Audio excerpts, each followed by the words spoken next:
And we should be live again. This time I actually double checked that my microphone is indeed selected. Yeah, there we go. And everything should be alright. As long as my internet connection holds, at least.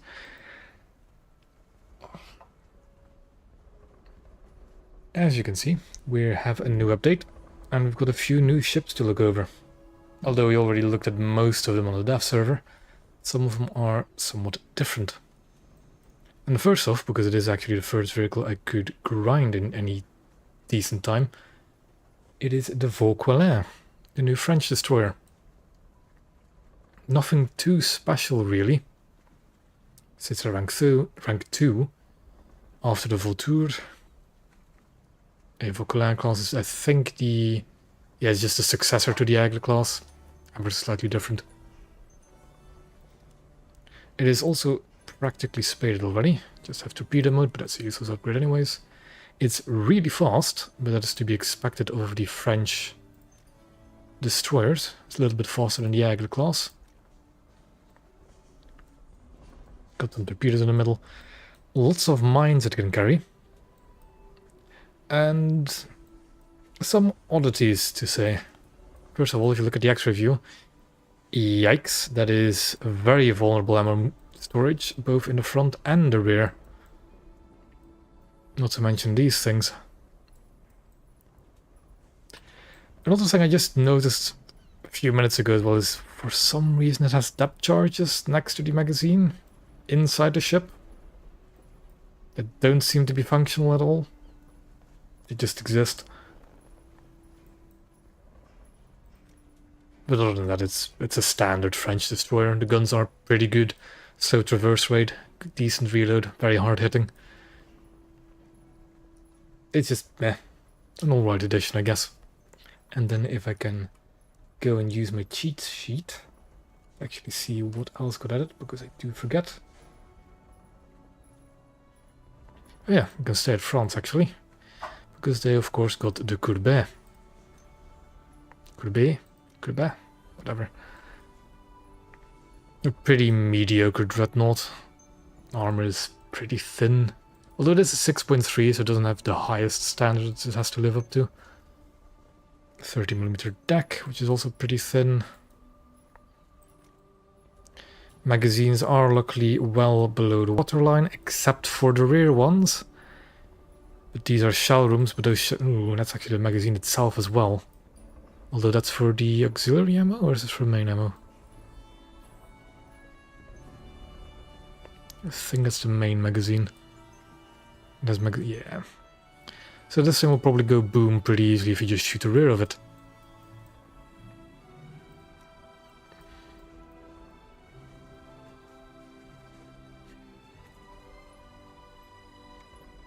I like the normal bots. At least they'll go for capture points.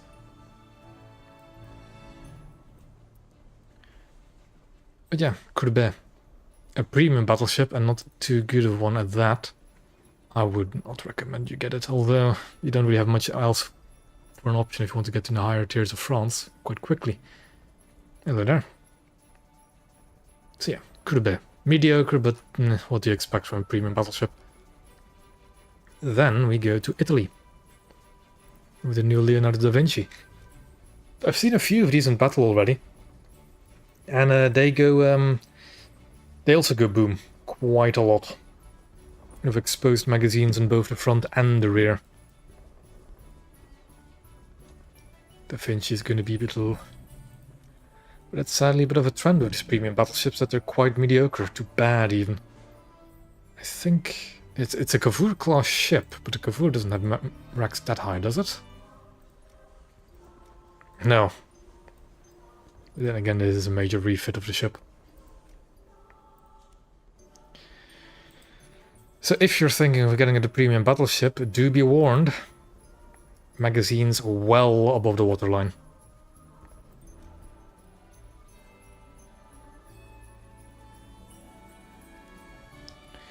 And what else do we have on our list? Aha, we have our Japanese PT boat.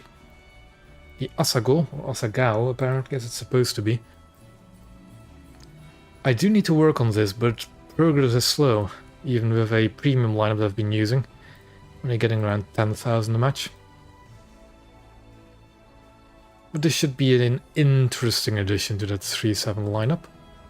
Maybe having a heavy coastal boat to actually contest some capture points.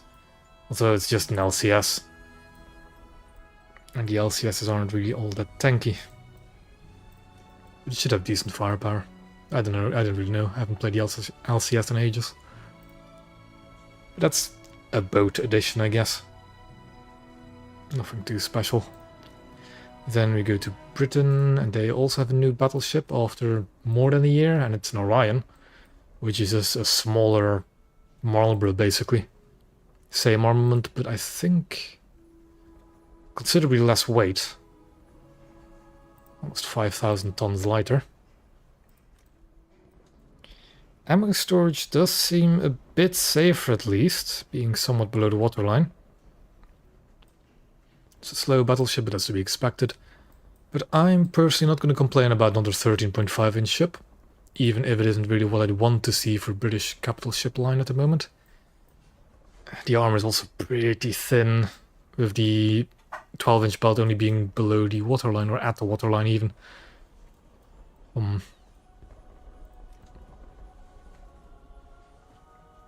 Also, the poor secondaries are somewhat of a problem compared to the Marlborough. But oh well, what will you do?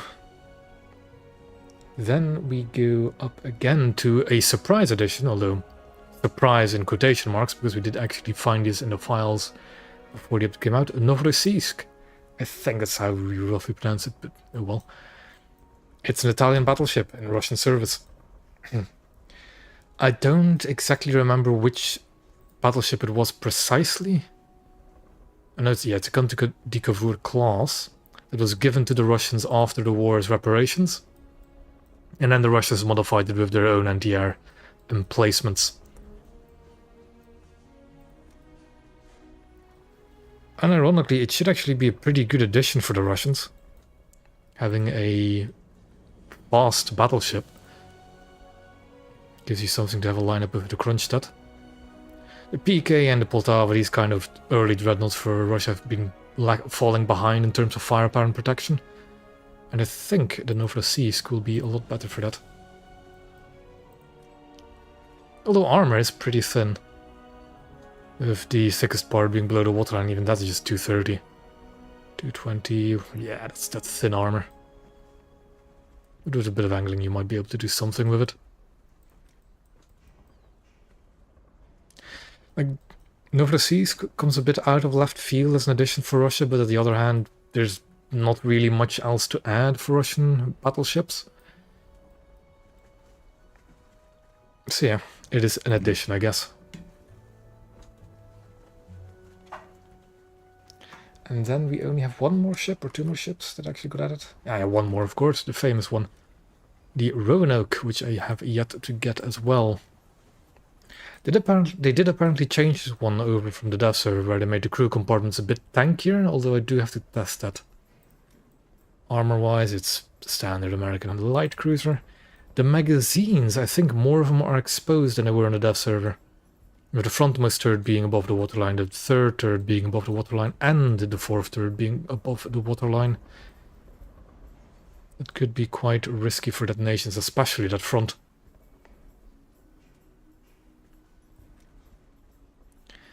But other than that, it's just an American light cruiser with a slightly better reload. With the same guns for as far as I know. Yeah, it gets a base use, it gets the AP. And then there's one addition that we should really look at now that we have the chance. And I also put a link of it in the description of this stream. Let me just find the link. There we go. That should do it. Yes, there we go. And that is, of course, the event reward for the upcoming event, USS Mississippi. Somebody already found the War Thunder wiki links for all the event vehicles, and you can just click them and preview them. Of course, after you've logged into the wiki and you have War Thunder open. Do note, this is an extremely early look at the ship, so the guns aren't actually fully modeled yet. They're still called the 14-inch 45s, but they are actually longer guns. There should be the 14-inch 50s. And you can actually see that represented in the ammo choice as well. This is not the same ammo as you can see on the other 14-inch standard battleships for the Americans. And it's pretty good ammunition as well. Mississippi having, of course, 12 14-inch guns, lots and lots of anti-air. Also, something I noted earlier as well, it doesn't have any purpose-built anti-ship secondaries.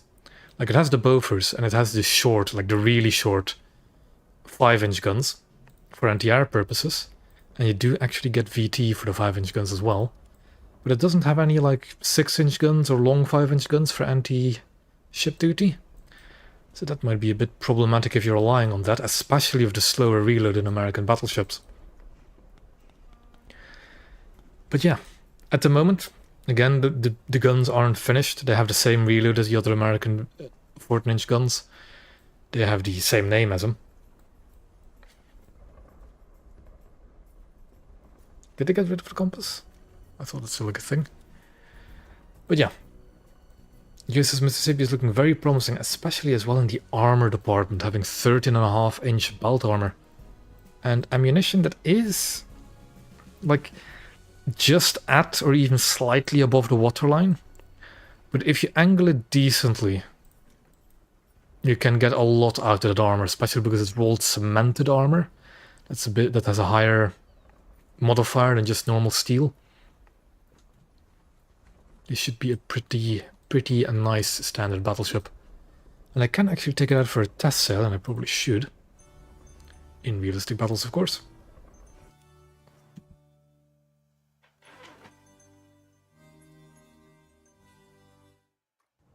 Free and clear to navigate. With its many anti-aircraft guns.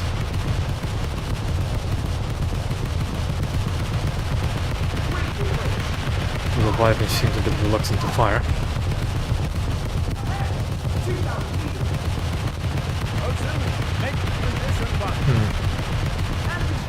I was keeping track of it.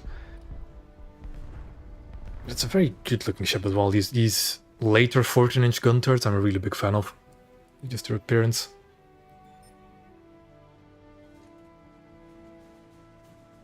Oh, the crew doesn't call out anymore when you look onto something. Target identified. Oh, there it is. Boat. Contact bearing 200, 1,000 meters. Oh, does it have turtleback? I didn't actually spot it. I probably should.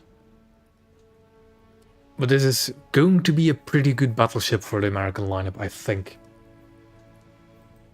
Target identified. I'm a bit biased because I do already like the Arizona and Nevada quite a bit, even despite their long reload. Those American 14-inch guns are hit really hard. And these ones should hit even harder.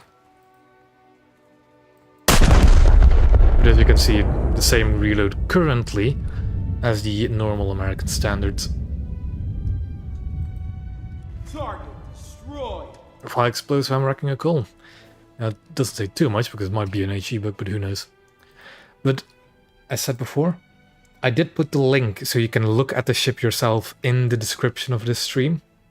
All you have to do is be logged into the War Thunder wiki, have War Thunder open, and click the link and it'll appear in your hangar. But turtleback, does it have turtleback? Probably should. I should probably find it, but what it also has is very good deck armor. And that does actually protect the entirety of the magazine. With that thinner deck being just above it as well.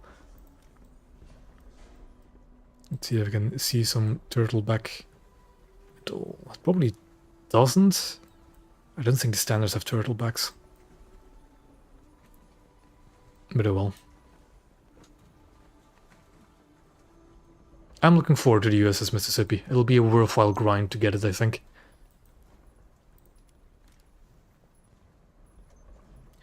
I will, Evan, I will. I will do that. Let me just get it up again.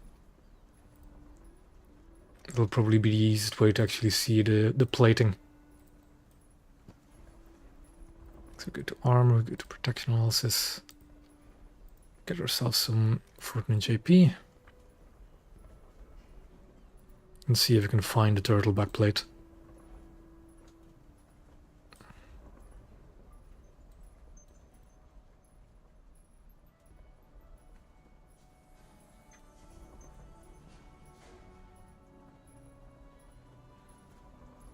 Not immediately seeing one, but let's keep digging. It's definitely penetrating something else, but it isn't showing. Another thing to note, of course, again, is that it's a very early look at the ship and it might not be complete, but who knows. But I'm looking forward to the ship. It looks very interesting with the new 14-inch guns. And the armor seems thick enough. But now, that's all the new vehicles. What other changes actually happened as well? If I didn't close the tab. No, I didn't. Just scouring through the change log, because I can never remember all of it. Oh yeah, the automatic release of mines. Let me actually showcase it with the French destroyer. I showcase this on the dev server as well, but it bears showing again. That is, if you hold down, in my case, control, A appears, you let go, and it'll start deploying mines automatically after the reload cycle is done. This is a really big gap if you're going full speed. So if you want to effectively lay down a minefield, you need to go pretty slow. I'm going to zero limit here because it's too loud.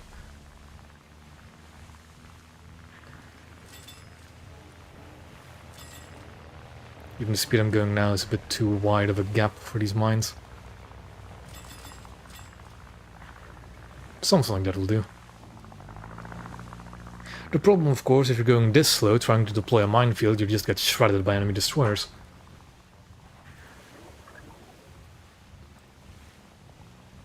But it's a neat feature. It allows you to just deploy mines without having to really keep an eye on the reload. Being able to participate in gunfights, and even if you want to go full speed, it's no real disaster, at least you're deploying your weaponry. So it's a very neat feature. And to disable the feature, you just hold down control again, and it will stop the automatic drop. Although it will drop one final mine when you let go of the button again. So, a neat feature in my opinion. So to get the most out of it, you do need a bit of control.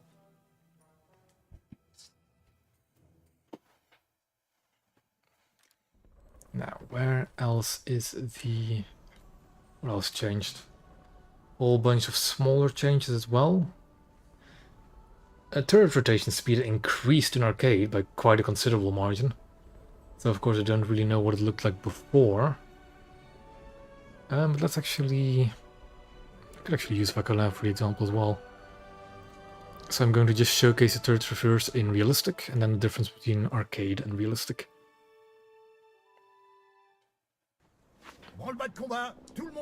So just like that, because these guns take ages. As you can see, pretty slow rotation speed in realistic. I hope it gets the point across. But in arcade, they should now go twice as fast, or before they went 1.6 times as fast.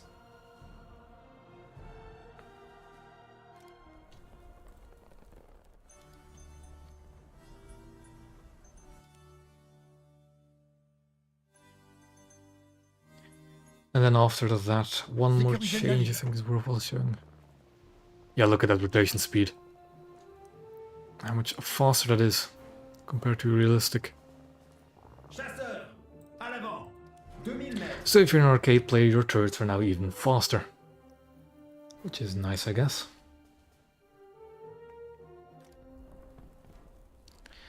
But now, there was one more change. Coal bunkers have been are less resilient to torpedo hits, but that's not really something I can show. Bunch of bug changes. Weapon groups have now have icons, which is a bit. There's one change that I find inexplicable, and I think a few of my friends also don't quite understand. When you go to Japan and you look at the premiums, Mikuma is now rank 5. For some reason.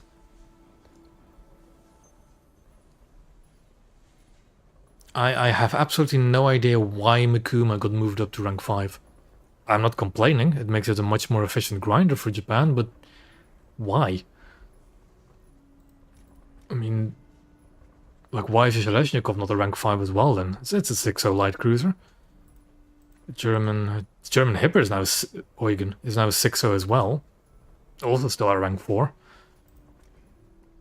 Helena, 6.0, light cruiser, same amount of guns, probably even the better cruiser, also still a rank 4.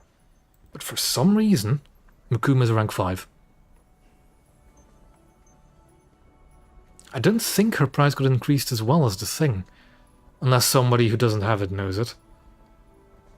Because it should still be like these cruisers, like 8,000 Golden Eagles. Actually, did they increase the reward modifier from it? 599 and 1800? Compared to... No, the reward modifier is still the same-ish for a premium cruiser. So for some reason they moved it up to rank 5. And that's about all the noticeable changes this update. Pretty sparse for Naval, but we did get a few more battleships at least. Hopefully a few more next year. But yeah. The problem is that the next update isn't going to be for another 3 months. Like somewhere in March. Yeah, 3 months-ish. So we're stuck with Scharnhorst meta for another few months. Another 10. So what I'm gonna do now is I'm just gonna play Naval, I guess. And continue my grind. What I should be doing as well is actually get this task done by just playing some Italy, Russia and Germany. And then afterwards I might actually play the Gay Archer. Which, weird thing to... well, I'll play it later. So where was I going to play? Italy, with their battleships.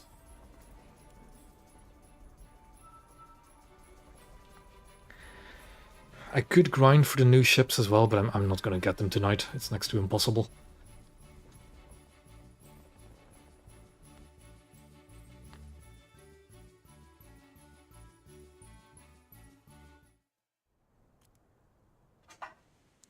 Midway is one of my favorite maps for this kind of game mode. But let's see what we actually face. It's a 6-7 at least, not that many people.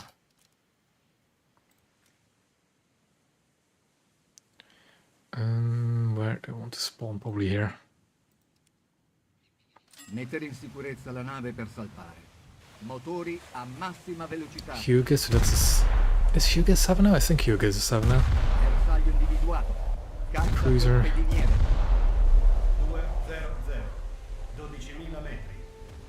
Incrociatore leggero. Avanti. Posti di combattimento. Nemico avvistato.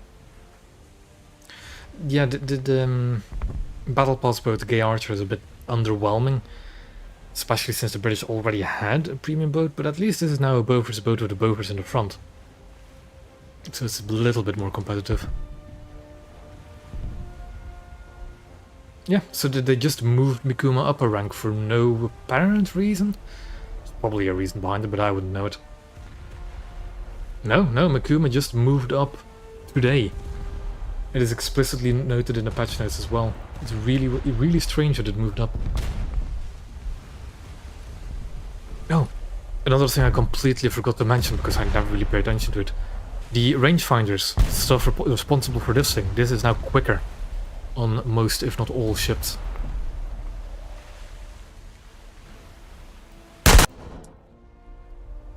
Though I don't actually remember what the base time was pre-update.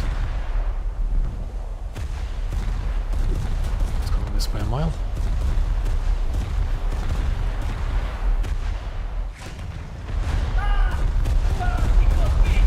I need to quiet down his guns a bit. They're already down as low as they can go. For some reason naval gunfire is just extremely loud.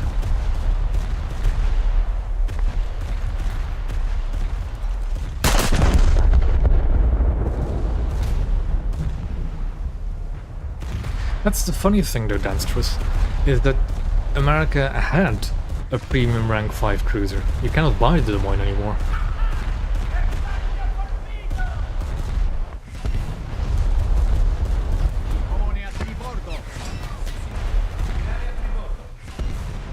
Yeah, but mobile, you don't need to worry about mobile. If a ship gets data mined for mobile, it doesn't mean anything for the main game.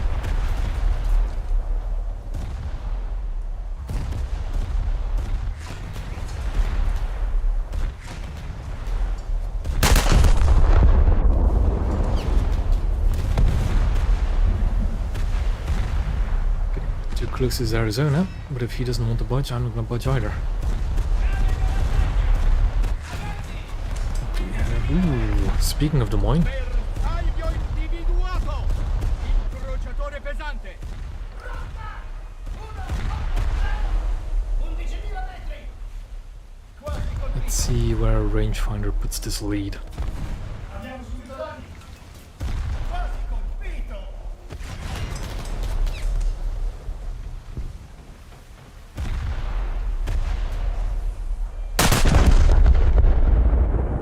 Yeah. I do find it a bit of a shame that we didn't really see any real progress in battleships this year. We saw like, okay, we saw the addition of rank 6 finally. But what did we actually see for battleships this year? I don't think even the Hood was this year, was it? It was last year. Bussola! 180!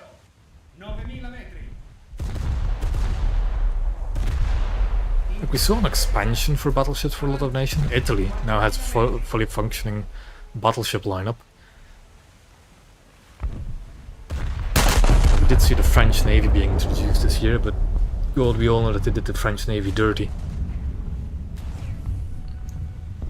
Abbiamo subito danni!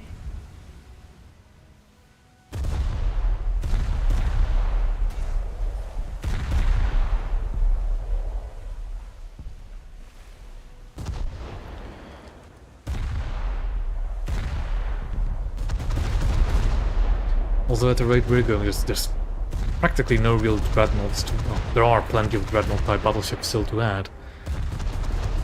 But for any real variety, I don't think so.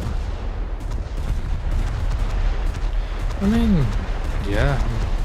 Remember that Giulio and Conte di Cavour for Italy were both this year as well.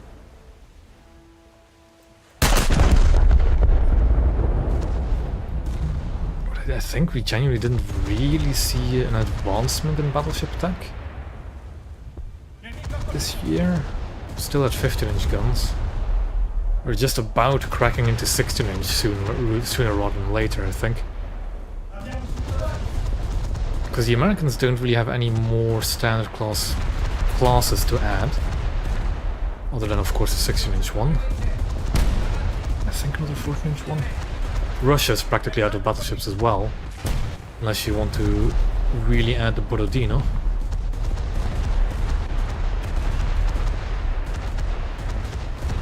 It's weird. I think...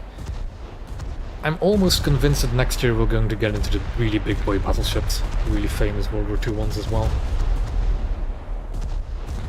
I wouldn't know what else they would add for an entire year.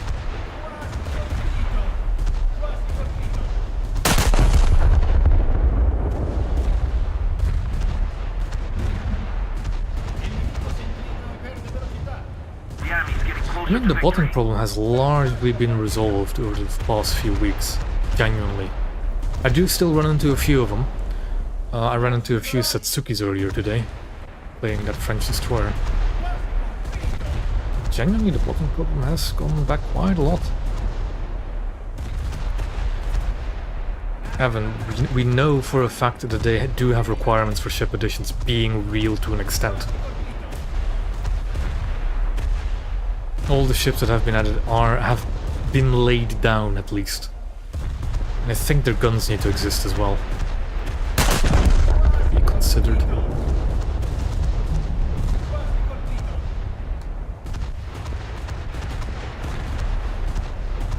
And even the crunch that isn't that big of a deal anymore.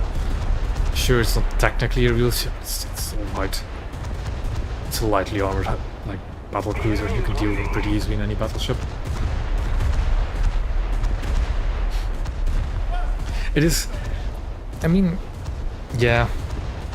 I would love to see a Nagato as well, but the fact that we already have, is it 6 out of the 8 14-inch battleships Japan ever made is a bit funny.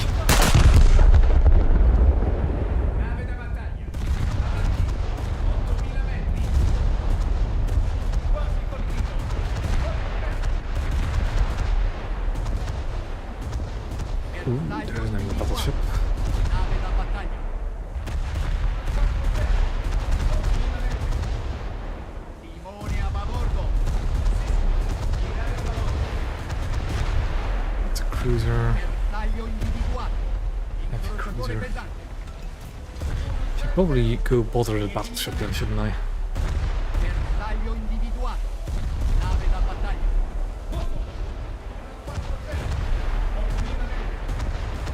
Destroy the target. I'm not even sure if these guns can deal with it adequately or not. Abbiamo subito danni. Should be fine.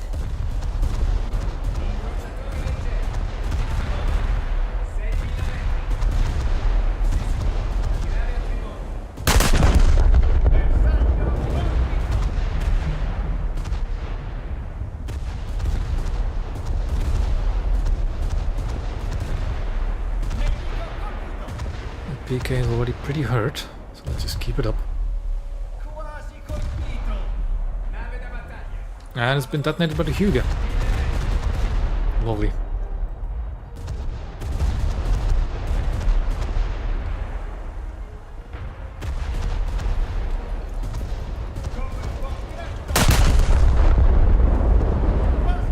Do have an Imperial with somebody as well. Nah, I don't think they'll add paper capital ships, because the thing is, the Russians have a 16-inch battleship that isn't technically paper, I think, because it was laid down as well. Yeah, same Tully. I would have loved to see a BBV version of the ISE, even if it didn't have the functional planes at all. Motori. Arresto totale. No, they won't. That is not how it works. That is genuinely not how it works for Gaijin. They need the ship to have been actually laid down.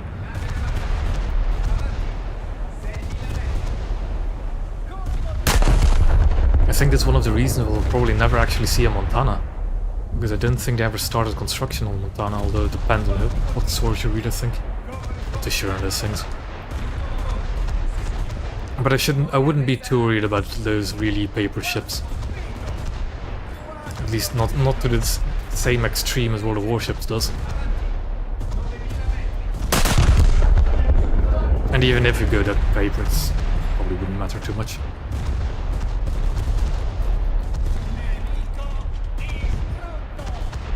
Bersaglio individuato. Motore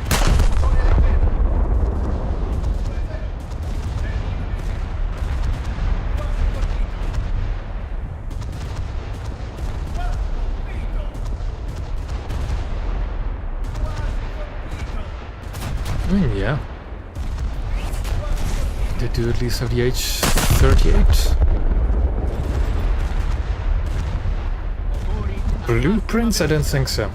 I'm not entirely sure on that either. I don't think so. Quattribordo. I think they at least had to be like laid down or started construction.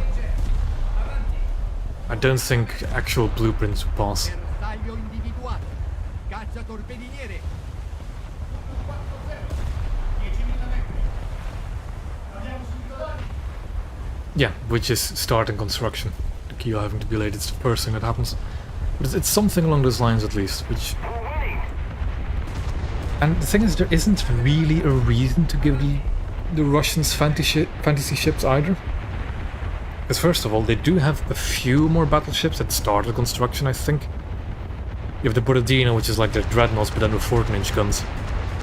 You have the Sovietsky Soyuz, which is a bit finicky, but that's a battleship of 16-inch guns. And you do still have a British R-class that was in service with the Russians as well. With the introduction of Novorossiysk, it's very possible to be added for the Russians.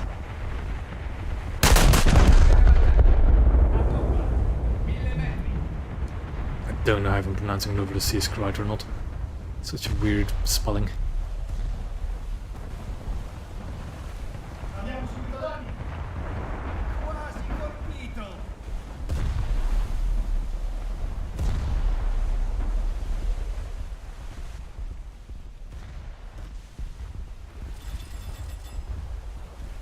Bersaglio individuato. Incrociatore da Battlecruiser, battaglia. eh? Bussola. 120. 10.000 metri. Attack the A point.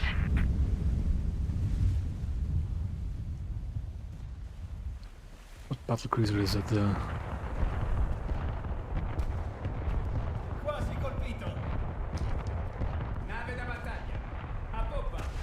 2000 metri. I don't think they'll add the H-39 with the Big 7. Because the thing about the Big 7 as well is you can add them before they're like World War II refits. Which I think they probably will do. Abbiamo subito danni.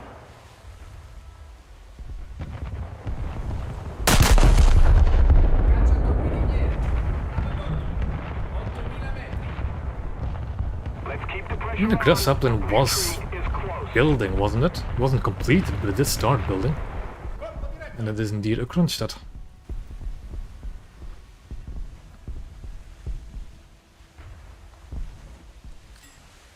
Motori, arresto totale. Incrociatore pesante. A poppa. 2000 metri.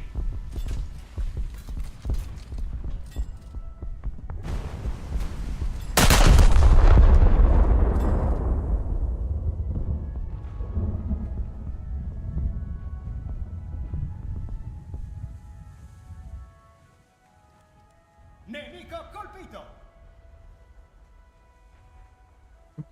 I think there goes the front shell room that Kronstadt. Or was it just high explosive? It seems to have pissed off that Kronstadt as well.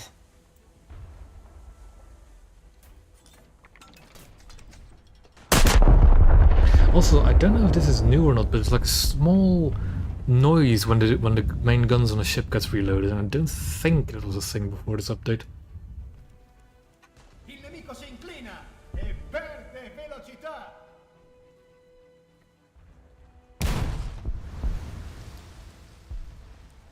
Let's see if I can hear that noise again. You probably can hear it as well, actually, the reload noise. Attack the A point.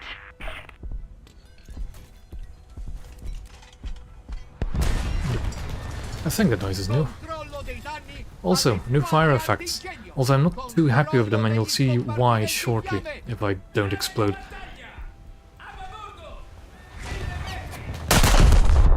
Okay, fire's been put out. Dietro tutta. Fire just poofs out of existence. A bordo. Like before, the fire would get extinguished and the smoke would dissipate, but now the fire just poofs out of existence when you extinguishes it. It's really... yeah. Okay. L'equipaggio. Abbandonare la nave.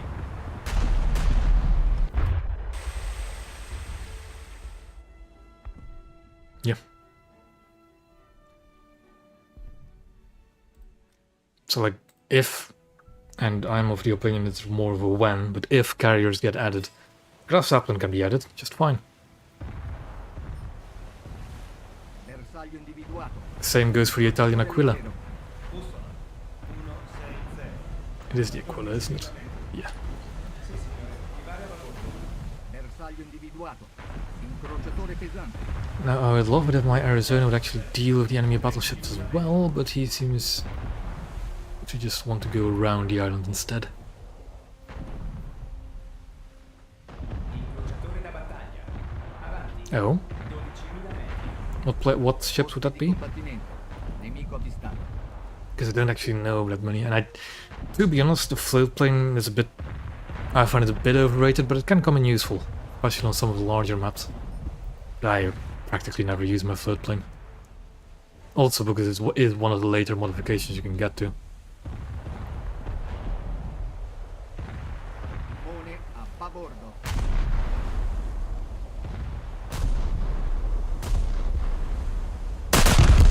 Do you remember that a lot of the later American cruisers as well don't actually have float planes anymore?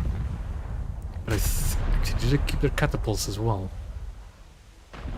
Not sure.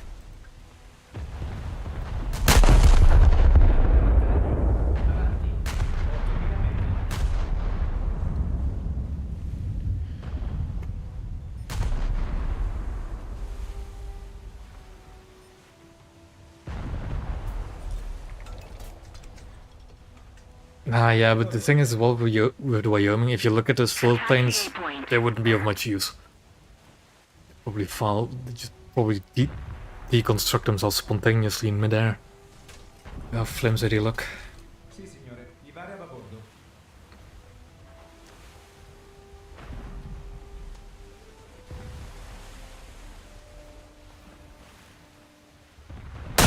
What I find more of a shame on a lot of float plane carriers is it's just the same float plane over and over again. And on some Japanese ships, even the wrong float plane on some ships. Which annoys me to no end. Bersaglio in fiamme. Incrociatore leggero. Avanti. 11 Like I remember when the Fargo, I think, was first introduced on the Death Server, had a different float plane model. It looked really cool, like a faster float plane, you know, more modern one, and then nope, they just slapped an OS2 on it as well. Which is just such a shame. The enemy is winning.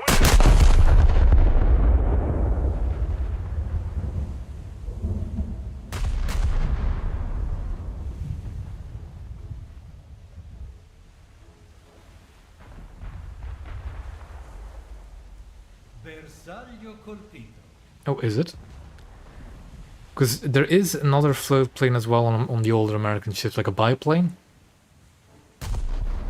that you can use, and the Wyoming one is like really old. Nave da pattuglia. Avanti. 8000 metri.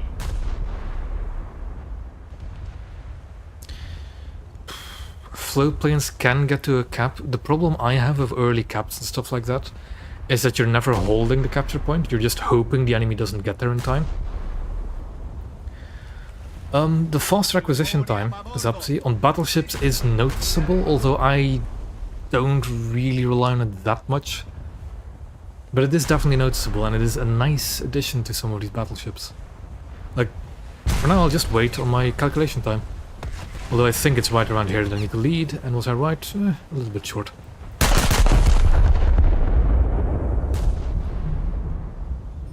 But it is a noticeable difference. Oh, speaking of battleships, good boy. Incrociatore leggero. That's a Nevada. Avanti. 13.000 That's a sinking cruiser. Ecco, il nemico si inclina e perde velocità. Sì, signore. Virare a tribordo. HE. I find the HE claim a bit dubious because it does still have anti-frag armor, and anti-frag stops a lot of the high explosive fragments. And plunging fire is not really a thing in this game, Nemico colpito. especially at the ranges we fight. Timone a tribordo. Like deck penetrating plunging fire isn't really a thing. But yeah, I can see the Roanoke being very vulnerable to detonations, even from small caliber fire.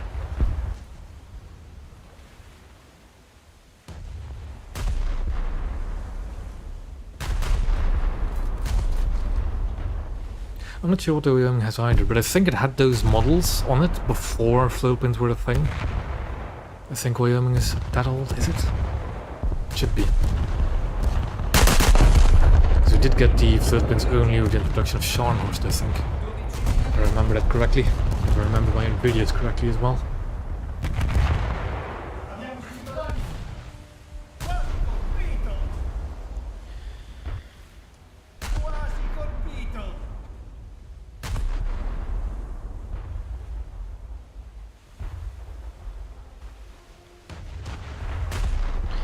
I am not sure I'll be able to defeat this Nevada with these 12-inch guns. Do anything in front I can disable. Light cruiser looks to be about sinking, and another heavy cruiser. Sì, signore. Incrociatore da battaglia. A tribordo. 6.000 metri. Bersaglio colpito. I can hope that Nevada doesn't shoot my MRX, I guess. A mezza I nave. can also deal with these cruisers. A mezza nave. Sì, signore.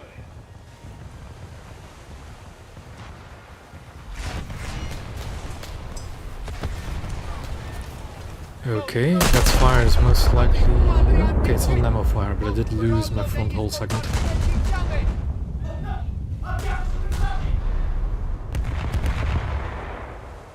Nemico colpito.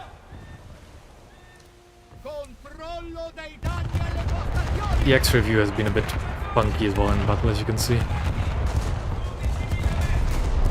The enemy is winning. We must counterattack. Old ship.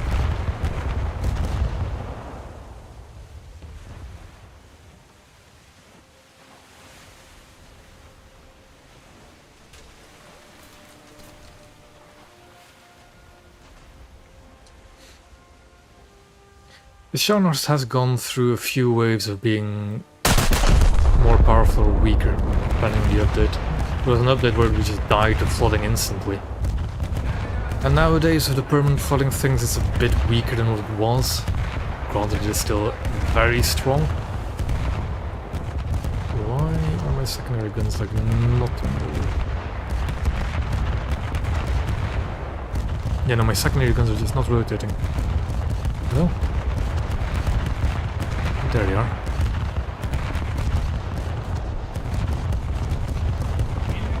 Seems wrong.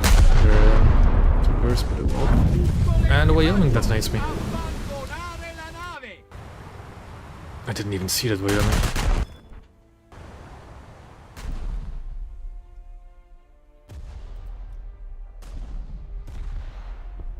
Do I use it? I do. I still have some backups on that.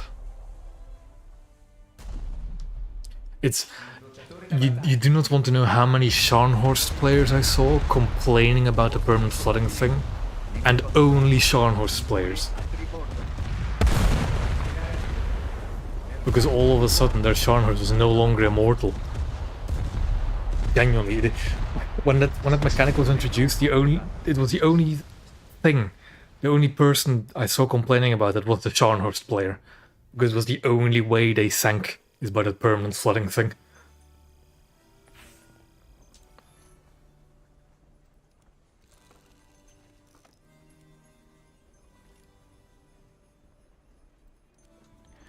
And that's another modification for Dante.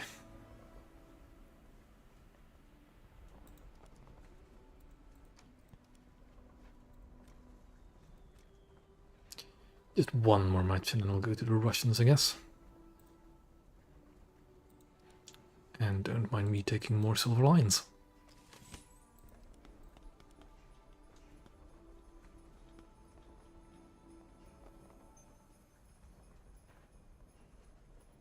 I do have good hopes for next year though, in terms of naval additions.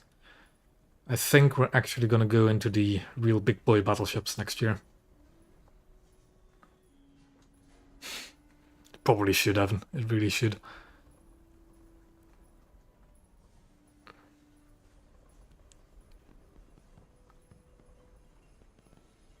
I really need to get my own Scharnhorst at some point as well. I haven't really grinded down the German tree too much.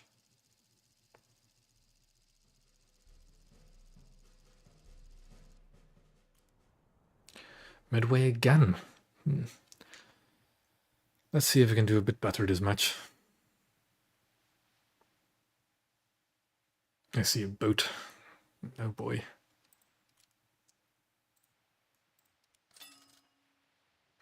Ai posti di combattimento.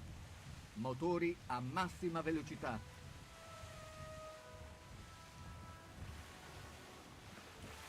Yeah. Yeah, I was expecting that. I knew he was a Scharnhorst player. Oh no.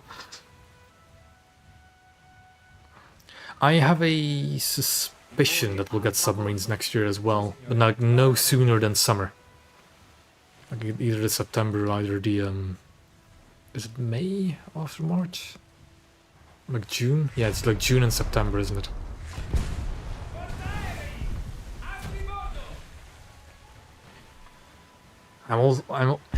I'm looking forward to getting the Mississippi, because I think it's going to be a good battleship, but I'm not looking forward to grinding the event. Because either it's going to be that we'll have to fight, or it's going to be SKR'd all the way to Sunday.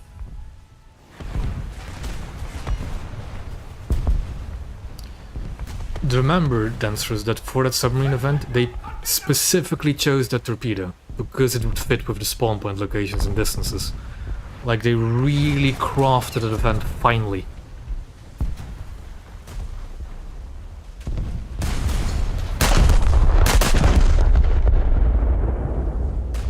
Yeah, it's definitely a matter of time. It's my opinion as well. I still need to make a video of that submarine event, but who knows if it'll ever actually come. You know what I think the other reason that the Scharnhorst is so potent as well? Is because people just don't shoot them. For whatever reason. They see a Scharnhorst and think, oh, I'll never shoot the Scharnhorst because I don't want his attention. But then of course, the Scharnhorst will never die if nobody shoots it. Hello there, Tyrael. Another early day for you.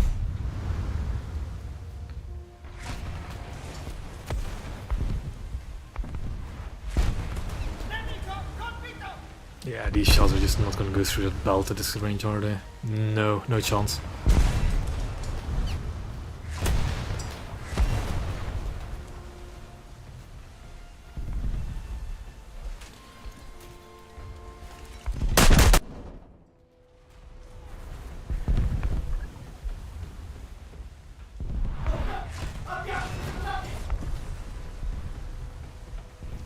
I mean, those guns might actually put up a good fight against Sharn horses, I think.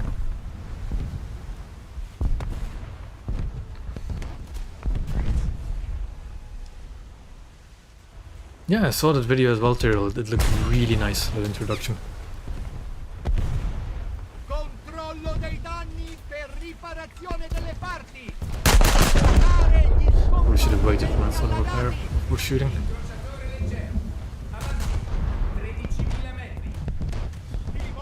I don't actually have any... I do have that guy in the PK, if he wants to Somebody attack him!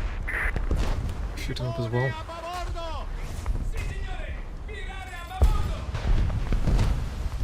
Motori tutto a poppa.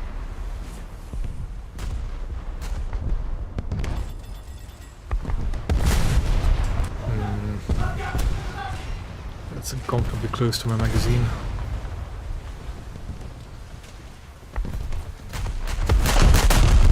Controllo dei danni alle postazioni.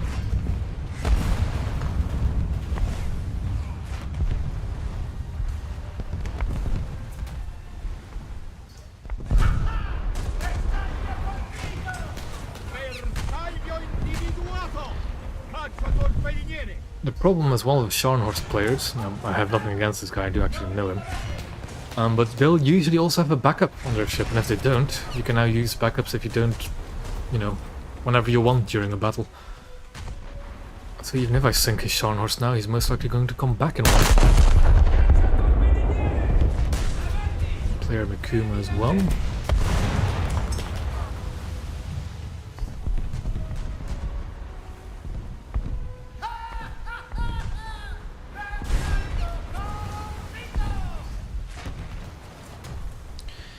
Of course, just as I repaired at the front ammo elevator, the rear one gets knocked out. Or the middle one, not the rear one.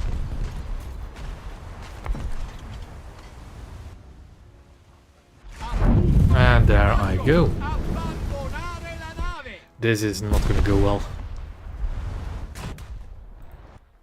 So luckily for that battle pass task, I don't need to win the battle, I just need to have a certain percentage of activity. Sharn is mostly behind cover now, so hopefully it won't be firing at me. Bersaglio individuato. Ah, now that you mention it, I don't recall that they did any death blocks other than the Roanoke. To the victory. Timone, tirare tutto babordo. Yeah, no, I'm drawing blanks. I would actually did a death block for anything else. Mezza nave. Timone a mezza nave. Sì, signore.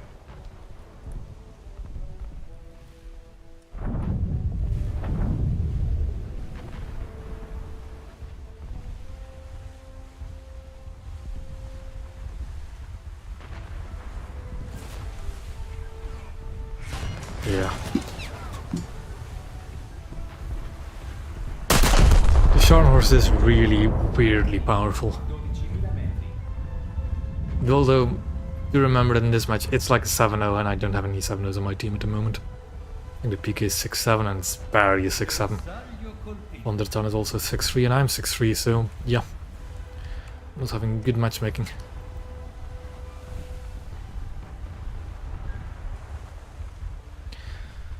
Yep. Nothing drains morale more than seeing a backup Sharn horse. Yeah, I saw this as well, Tyrael. It's a bit... The naval additions to this update are a bit meh, but at the same time also pretty cool. Like the British got another 13.5 inch battleship, which is nice, I guess. The Russians got another battleship, in the form of an Italian one, but sure, fine. And with this update we do actually now have premium battleships for every nation. which, depending on how you view it, is good or not. But it should mean that we should be seeing some more battleship development soonish. I hope it means that at least.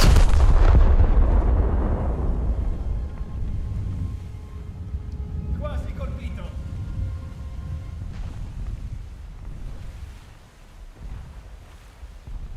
If we don't do something fast, the enemy will I don't win. like the fact that there's just a Japanese destroyer on the flank as well. Grand well. There's also Naval in the distance, I believe. Yeah, Bersaglio individuato. yeah. Nave da This battaglia. is gonna be another defeat. 13.000 metri. Bersaglio individuato. Caccia torpediniere. 200. 6.000 metri. I was thinking of doing an actual review of what this year was like for naval editions. Because I don't actually remember everything that happened this year, but it has been a pretty meh year for naval. 8.000 metri. No real big developments in terms of like top tier. We did see the introduction of Bravi, our first like missile destroyer in the Blue Water Tree. That's been. The French tree was added, but it's been so butchered that you'd almost forget the French tree was added this year. Incrociatore leggero. The fact that they didn't add any of the like famous big heavy cruisers or a Dunkirk is just criminal.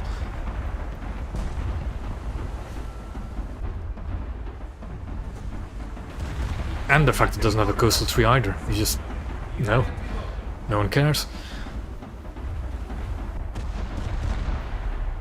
Italy did finally get its full battleship lineup this year as well, which is nice. There's no real big changes for top tier. Like Japan got more 14-inch ships, Germany got Sachsen, another 15-inch ship. Britain now has another 13.5-inch. Stuff like that.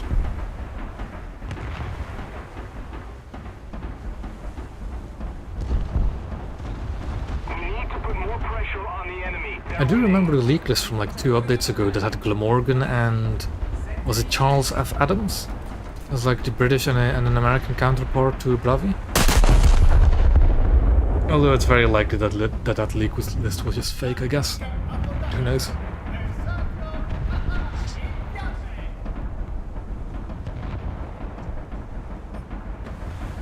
You say they were comically bad then, but remember that with the introduction of French tanks they actually finally fixed solid shot.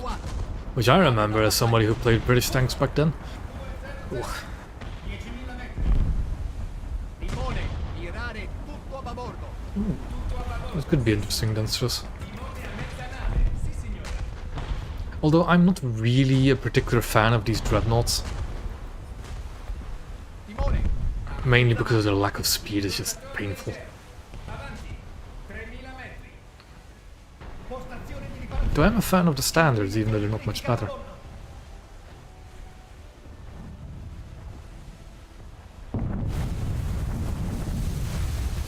What I also find weird is that they introduced rank 6 naval, but then almost already filled out that rank in the exact same update where they changed the tech tree. So I have an inkling that we'll see rank 7 pretty soon as well, and these are the torpedoes I was worried about.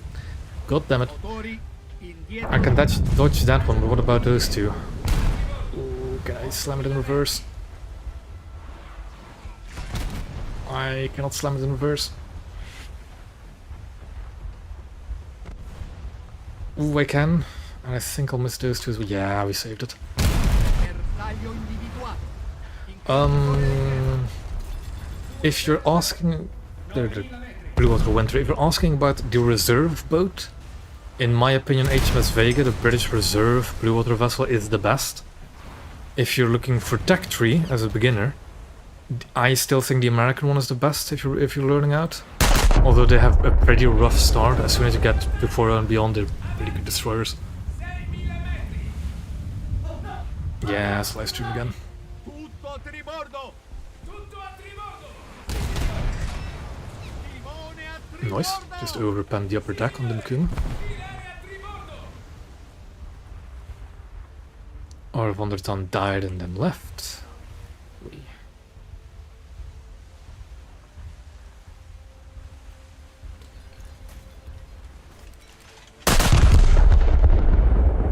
The things I will say, like, France is an alright naval nation at the moment.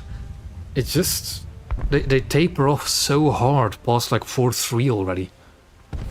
Like the Emile Bertin and the Colbert are not too bad. I've recently been playing the Emile Bertin quite a bit. Almost have the Colbert as well. They're pretty alright. Bit squishy, especially the Bertin. But it's just there's no top tier to really grind for France at the moment. You have 2 dreadnoughts and they're not even really all that good. Incrociatore da battaglia! Avanti! 6.000 metri! Controllo dei danni per riparazione delle parti. Svuotare bit high. i compartimenti allagati. Thank you. They are incredibly old videos by now, though. It's incredibly outdated, especially the destroyer ones. And I really need to work on getting more of those reviews out, but it's just... oof.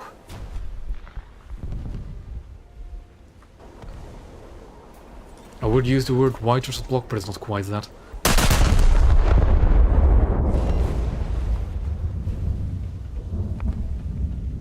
I mean, France has lineups. It has a decent 4-3 lineups, no coastals.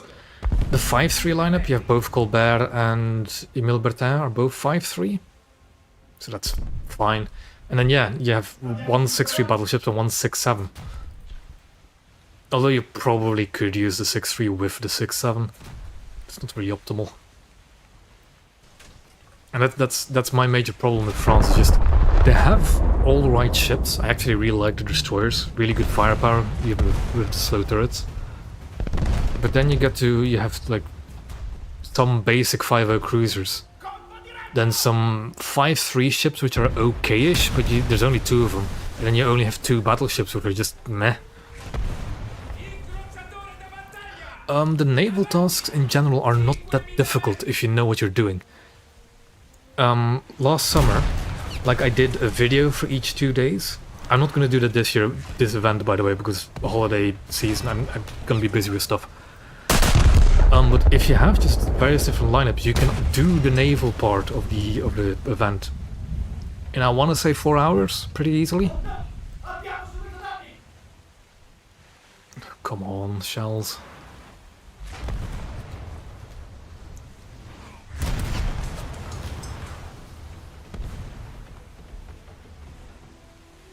Oh really? Could you put them in a list in the chat, Evan? I'll take a look afterwards. Because I'm actually quite curious. Let's go for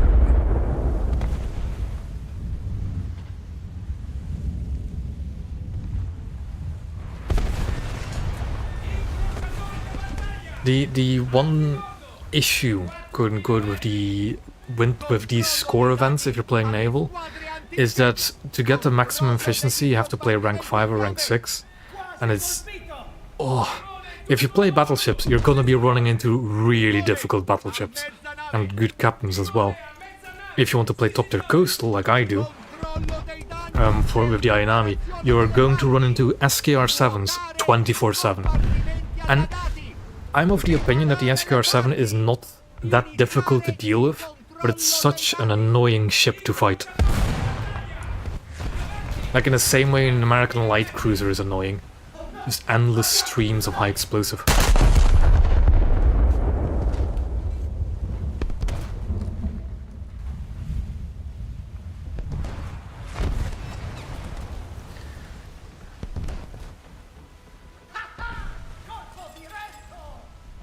Excuse me, one of my shells directly hit that magazine, and there's no boom. I want my money back on those shells.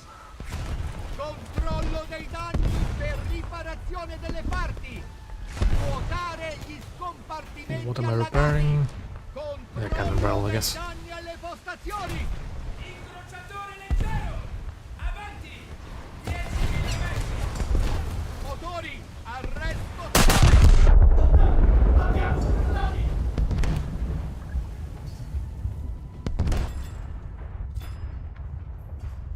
He's turning into those shells, which is a good thing to do for him.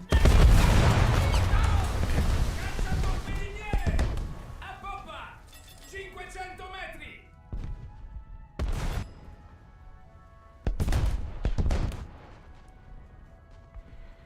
I can't tell if he's turning away or in. 2/3 fire, I think he's turning away. Incrociatore leggero. Avanti. 10.000 metri.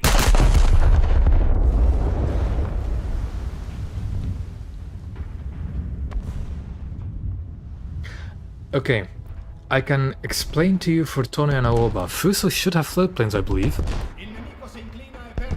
But Tone and Aoba are both in refits where the anti-air refits actually obstructed the ability to carry float planes, especially on Tone. And I think the same is the case for Aoba. I mean, what else would you get out of Tone? Just 6 scout planes. Remember, Tone is not a strike aircraft carrier, it's just a reconnaissance aircraft carrier.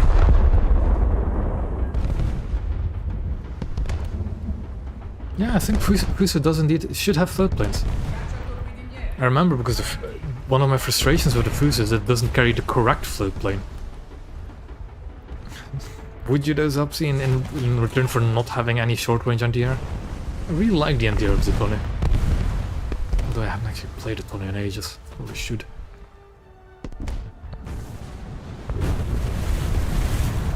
Ah, right, yeah. I'm fine with it not carrying aircraft, but yeah.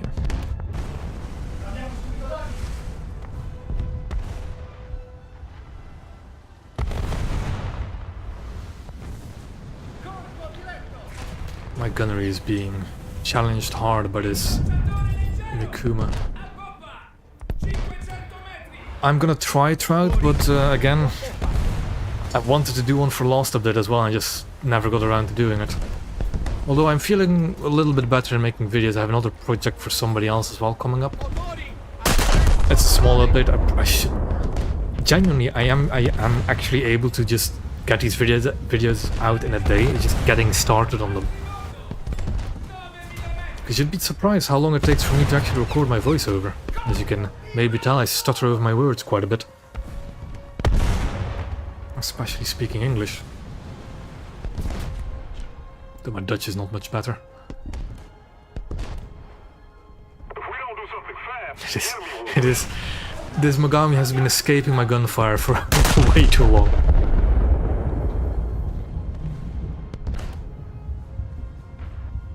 But I am planning on doing a update overview video.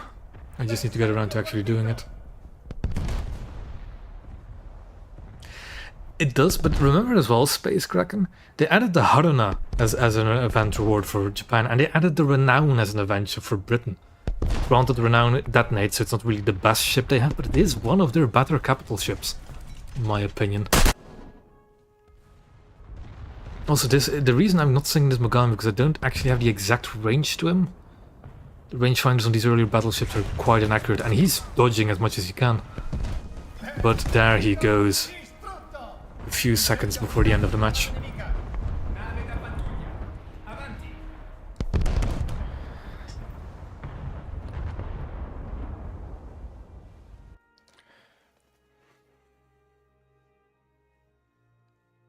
This loading screen goes so hard. It's a really good loading screen.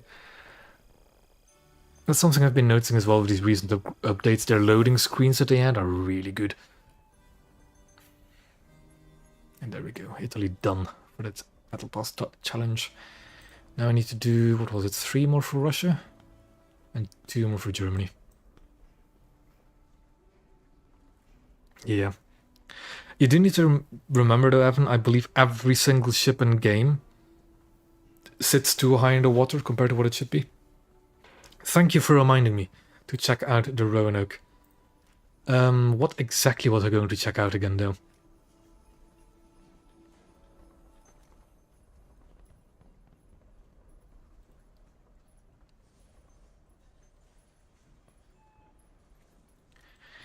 Something about high explosive being able to like detonate. Oh, I see what you mean. It still has the main belt over that area, but no armored deck over the front magazine. Hold on. So there you can see it. Although, actually, does the main magazine also get cut off by that belt? It does. It does, for some reason. That's a bit stupid. I think, like, this armored bulkhead goes, well, like, behind this grey bit? So yeah, the Roanoke will have a very vulnerable front magazine.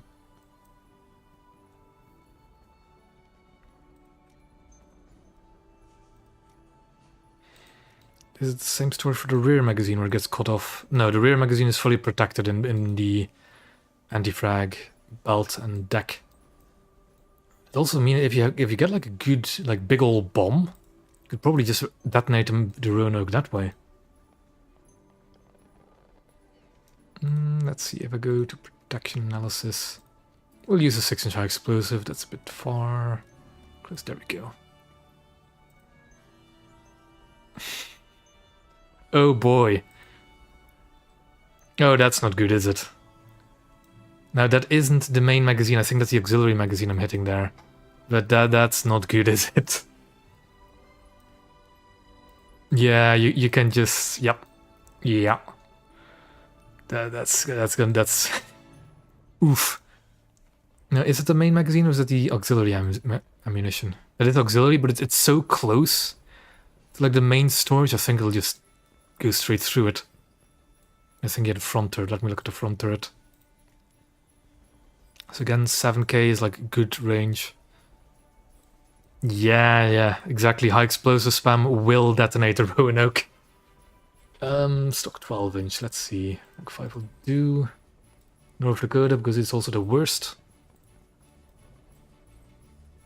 Yeah, a full HE salvo from like a battleship will oh boy. That's good to know. That's good to know that you can just high explosive spam a Roanoke to death.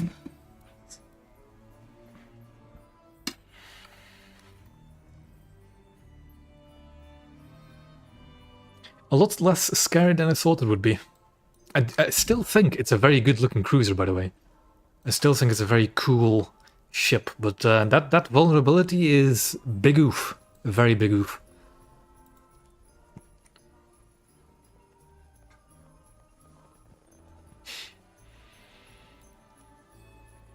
Anyways, I was gonna do my task here for the battle pass with some Russian cruisers. Slowly inching closer to the Russian battleships.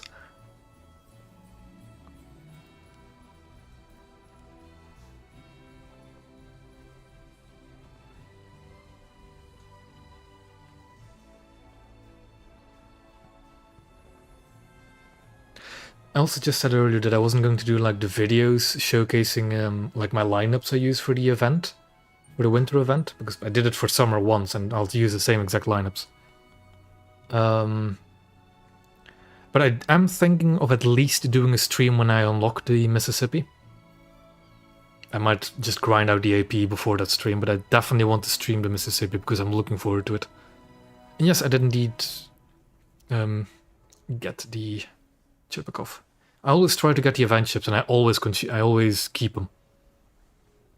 Because there's one event ship that I didn't participate in back in the day, and I didn't ever get the chance of getting, and I really regret it, and that's HMS Tiger. It's a ship that I've been wanting for ages, but it keeps escaping me by a hair.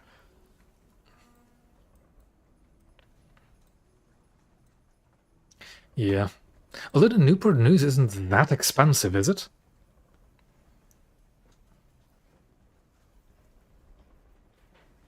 Although it might have become a lot more expensive.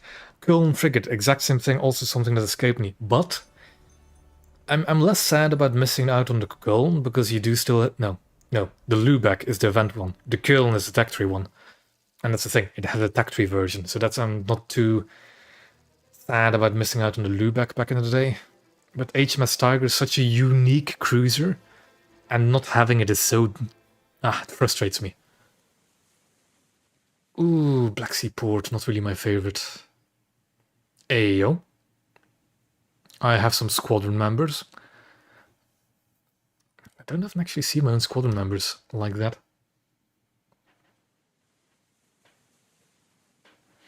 I mean, yeah, if I highly doubt Mississippi will be that expensive. And just if you're willing to just pay like the 20 or 30 bucks it'll be, just get it like that. I am still of the opinion that the naval grind is really okay, as long as you're not trying to get both the ground and air vehicles as well. Like, I don't really care for the event ground and air vehicles at all, unless they're Japanese, because I am still a Japanese main. So I can just focus on getting the naval vehicles and nothing else.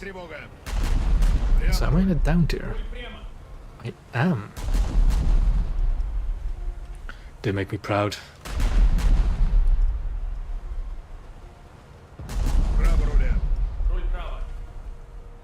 I have gotten the Miyoko. That is the first thing I did in the November sale, is get the Miyoko. But because the Asago now exists, I cannot claim the title of owning every single Japanese ship anymore.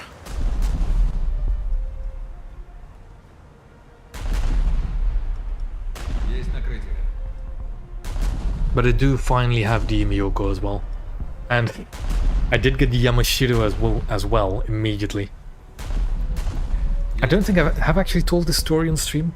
Like, the Yamashiro, $70 premium, I said, you know, fuck it, I just want all the Japanese ships, I'll get it. I don't care if it... I don't want to wait another year to just get it. For those of you that also know, I play naval tournaments. And every year, for the anniversary, War Thunder has these really big tournaments, right? Where you can get really good prizes.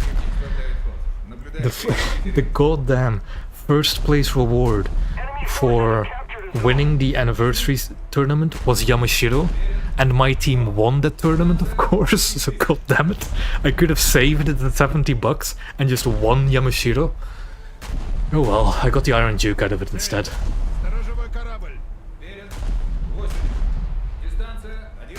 I really loved the tournament as well. It was ooh, really good tournament.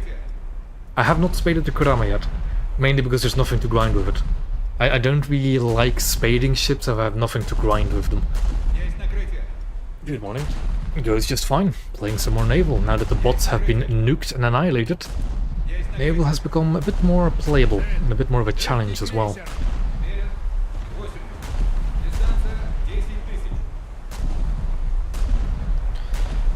Let's see.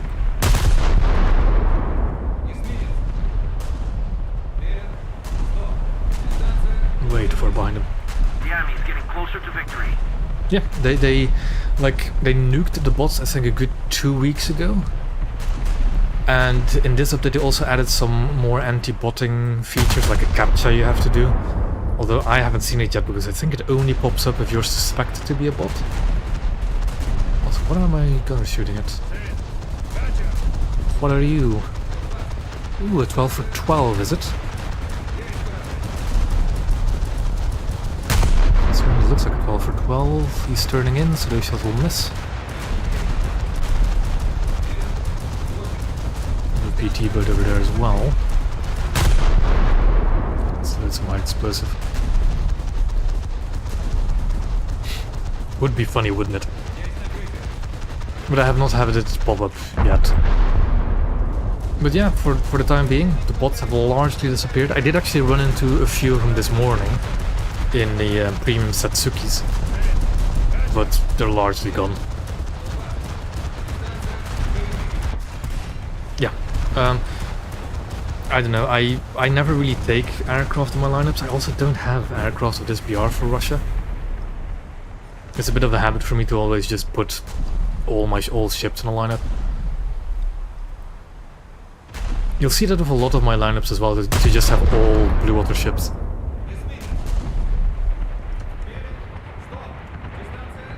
The thing is, like, this lineup, I don't actually use the Kirova Max and Gorky.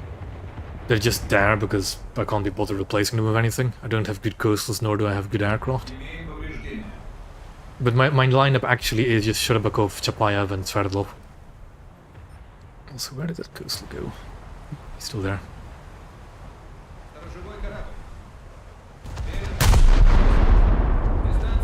Ooh, that might be money shots. No, he just dodged him. Yeah, it's barely.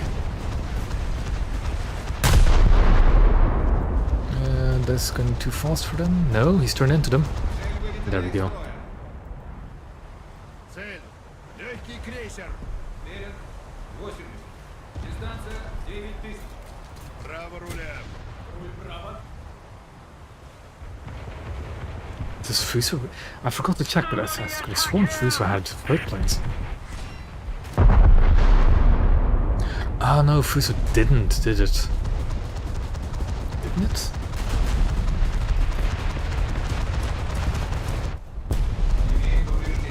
Aircraft officer. Ooh, P8. Never liked seeing P8s.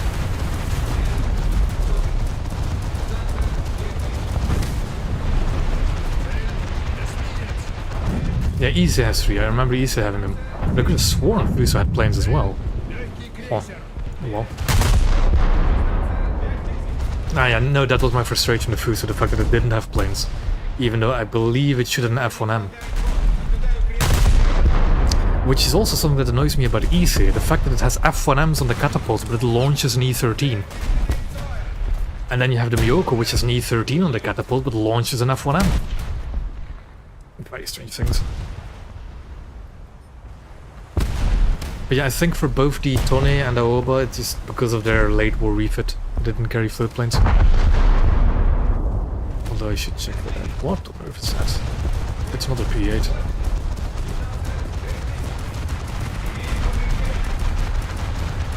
Abruzzi, I personally prefer the other light cruisers for Italy. The Savoia and the Raimondo Montecuccoli, I think. My friends keep calling it the cuckboat because Montecuccoli. But oh well.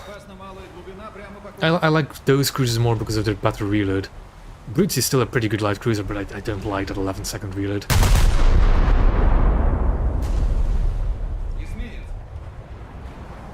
I've run aground apparently. Все машины назад.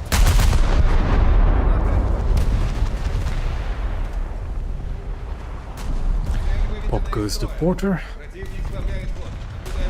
And I see another one that'll go pop in just a few seconds.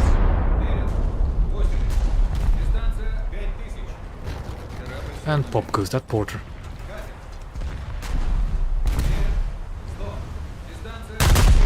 I have solidly run myself aground. Эсминец. Even though I don't really see, like, something on the minimap indicating that it's shallow. Прямо руль. Ooh, you can't you? Now that it has custom loadouts. Never really considered the possibility of carrying a mixed bomb load of AP and HE. Because one of the D4s, one of the Japanese dive bombers, also gets custom loadout now. And I think it also has an AP bomb? I need to check. AP bombs actually work now, by the way. They do work. That was also one of the major things that I would have wanted to make a video about last update. Is the fact that AP bombs work, but they're incredibly difficult to use in RB. Эсминец.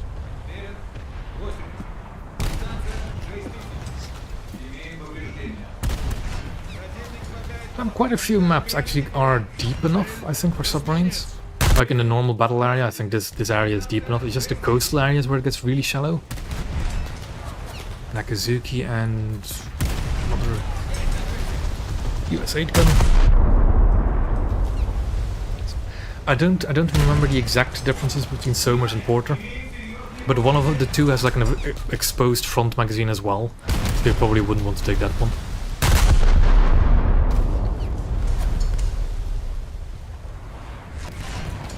Pop. Pop. Pop goes to the Somers. Yeah, the Somers has like, I think, one of the two, either Porter or Somers also has an exposed front magazine. So we don't need that one.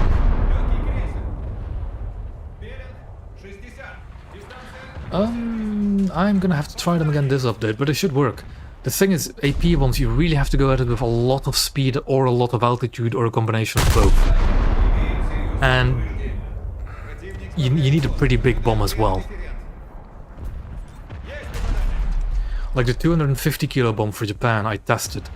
Works semi-reliantly against light cruisers when you dive at 600 kph and drop the bomb from 2 kilometers up.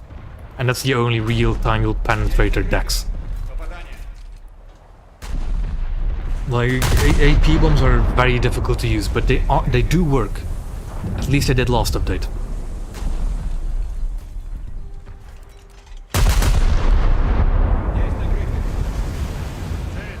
Эсминец! Мерен 80. Дистанция 6000. Just racking up the cruiser kills. Серьезные повреждения. The cruiser destroyer kills. Also, that's a Bravi. That's a bit scary.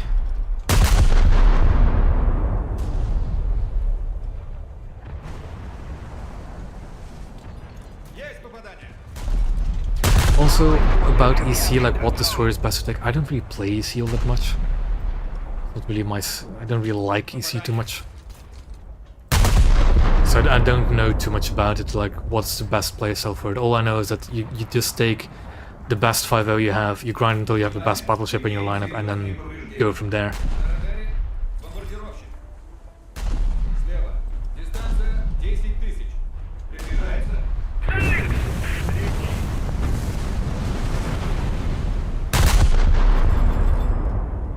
Лево руля!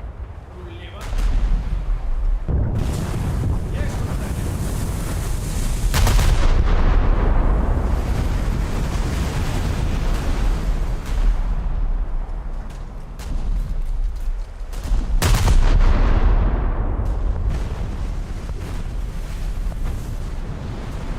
Внимание. Имеем серьезные повреждения. I find it kind of funny that EC just shits the bed as soon as an anti-aircraft ship opens up. 1,000 meters. Лево на борт! Эсминец. Мерен 80. Дистанция 10000. Цель! Эсминец! Мерен 80. It's a good run in the Sherbakov, 10000. Руль прямо. mainly because I've just been fighting destroyers all this time.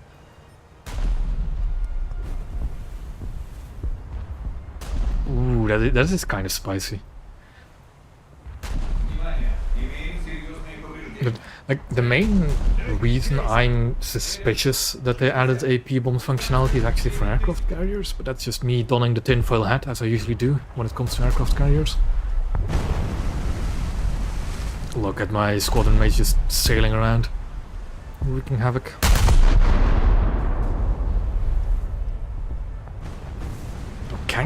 Can you take off of that Lotus Upsy?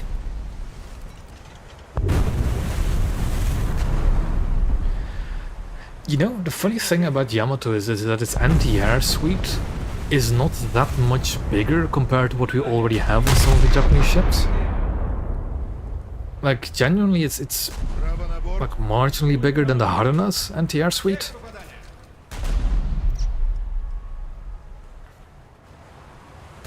I think it's like, what, one extra dual 5-inch guns either side? No, it has 6. So it's double the amount of 5-inch guns aside. And was it 150 odd 25mm barrels? Forces have captured a zone. And Haruna already has 120 something. Попадание.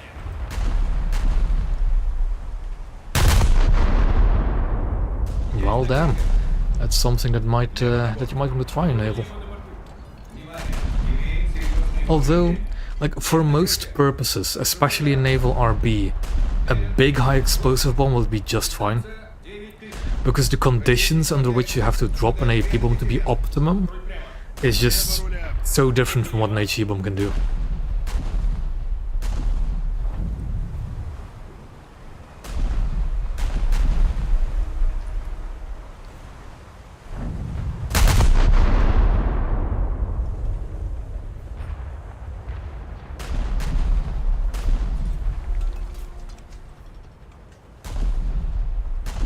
Внимание. Имеем серьезные повреждения. Yeah, the late war like Pacific battleships are gonna be real mean in terms of NTR. I mean, even the British ones have pretty high numbers of NTR, don't they? And I really like the pom-pom mounts. They're actually good NTR gun mounts, I think. Like the octuple pom-pom mount is just a continuous stream of 40 mil. Victory is close. Unlike the Bofors where you have a few gaps here and there, the pom-poms will just... it's just a stream. Although they are lower velocity, so they're a bit easier to dodge. Имеем серьезные повреждения.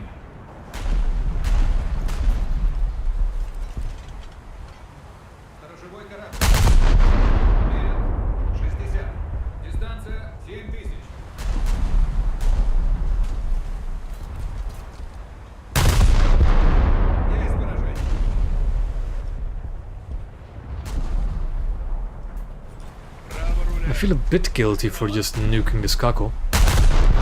But it is technically fighting a BR it shouldn't be seeing. There's somebody up there that... Есть поражение. Внимание, имеем серьезные повреждения.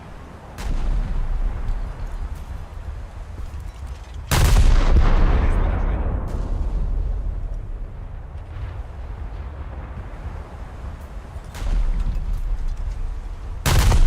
Попадание. Есть накрытие. Изменить. I see the missile trail of a Bravi. 60. Let's deal with it first, if we can find it. Цель. Was a friendly Bravi shooting something? 60. Дистанция 6000. Противник сбавляет ход. Наблюдаю крен и дифферент. Цель. Тяжелый крейсер. Верен. 40. Дистанция. I did have some really annoying things happen to me earlier today as well when it comes to anti-air.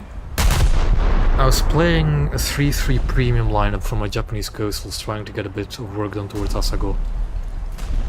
And some of the anti-air guns just refused to fire. Like I was playing the Akabono, the premium frigate, and the dual Beaufort it just tracked an aircraft 500 meters away and just refused to fire. Really annoying. Especially since that aircraft then bombed me and took out all the rear ammunition storage on my Akabono. There we go, just a bit shy of getting that maximum RP modifier, but oh well. That was a good match in Sherbakov. Some full down-tier clubbing.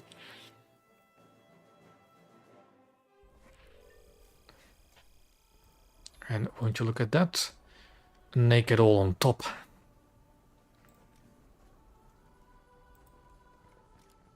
I was going to look at something before I forget. What was I going to look at though? The ships that don't have planes. What was I going to get next? Cruise rangefinder would probably be best. Let me scroll up to see what list it was again. Okay. So Taxes doesn't. It doesn't indeed, and does it have a catapult? That it do.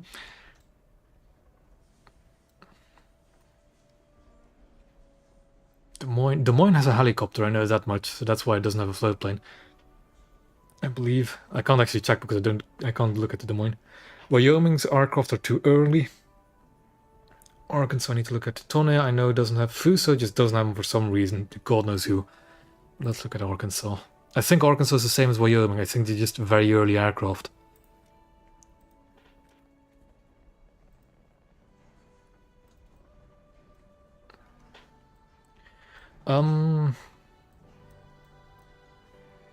In terms of I don't think the Mississippi is going to be that potent of an AA ship, actually.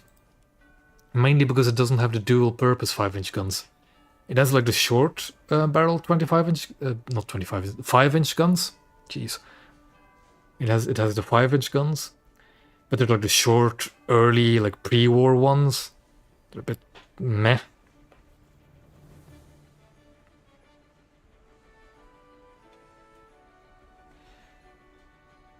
I want to look at Mississippi again. Where do I do this? There I do.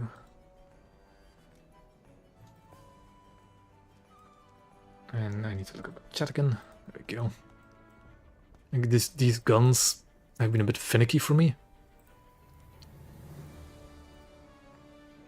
Equipped. Okay, time fuse. And I'll try and see if I can just manually control the... Okay, yeah. So that's all the 5-inch guns. Now it could also be because it's just a preview at it, because those 5-inch guns just do not want to fire. Spotted on radar. Fighter. They barely elevate high enough. Ocean, make condition 1. Look at them. They're just not elevating at all.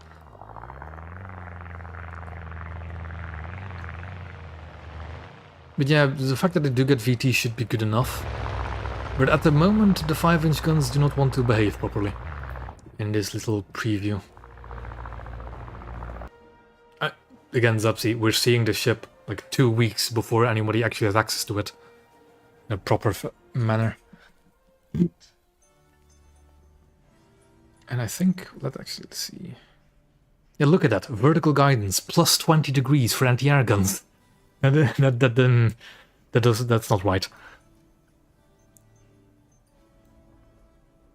It's probably just some early thing. That'll definitely change, because if that stays at 20 degrees, then oh boy. Oh boy. But yeah. It should be fine. It should get fixed. Let me actually look at the Arizona. Because the Arizona has fine 5-inch guns. Like the same gun mount, right? Plus 85. So it must have just been like hastily filled in from somewhere. It's like the same as the... Yeah, look. It's the same elevation as the anti-ship 5-inch guns on the Arizona. So it's just quick, hastily copy-pasted stats, and they'll definitely fix it by the time it'll be released to the public. Hopefully. You never know with a snail, do you?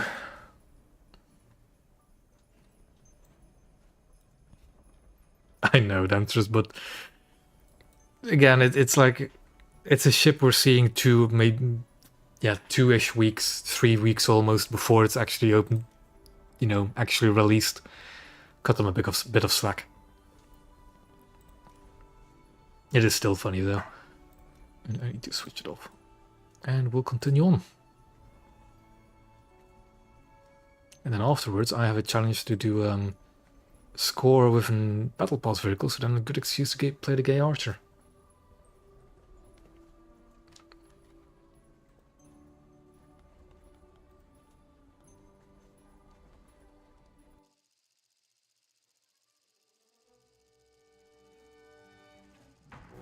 South Africa's pretty good for a cruiser.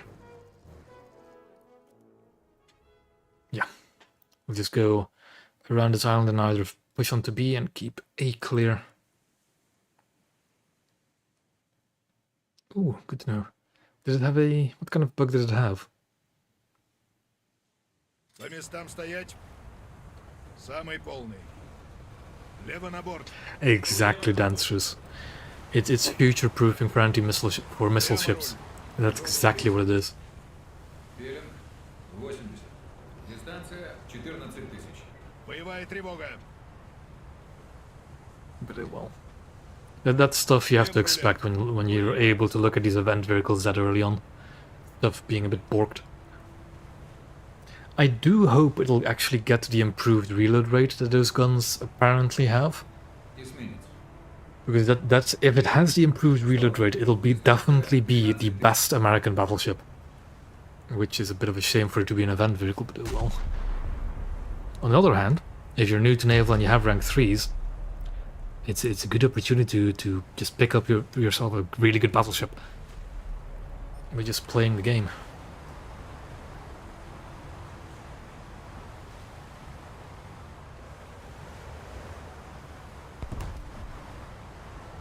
Oof.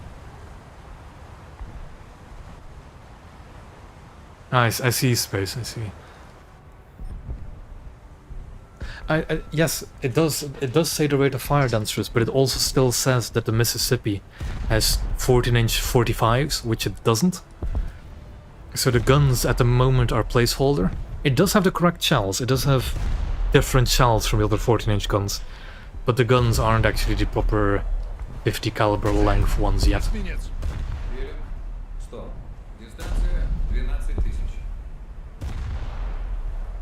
Yeah, exactly. But we do know, at least I do know, there have been proper 14-inch 50s data mined from the previous dev server. So we should be seeing them. It's also visually different guns. We'll be fine. Exactly, they have time to fix it. I don't know the name off the top of my head for the shell, but I can look again after this match. But I think it was like Mark 18 and 29 or something. I don't know. I'll have to look afterwards. Actually, I do have them on my Discord server somewhere. I copy pasted it. Mark 16 is possible. Let me just quickly look if I see where I posted these shells. Yes, okay. It was the Mark 19 high explosive or high capacity shell and the Mark 16 armor piercing shell. Верен. Стоп. Дистанция 10 тысяч.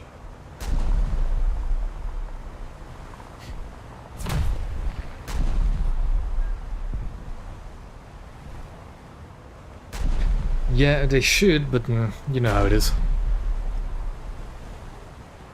They're weird about these shells they had. Верен. 8. Дистанция 5000. Enemy forces have captured a zone. Ooh, what do we have there? A player destroyer. I mean, even without that, those shells, I think the 14-inch 45s are really good hard-hitting guns.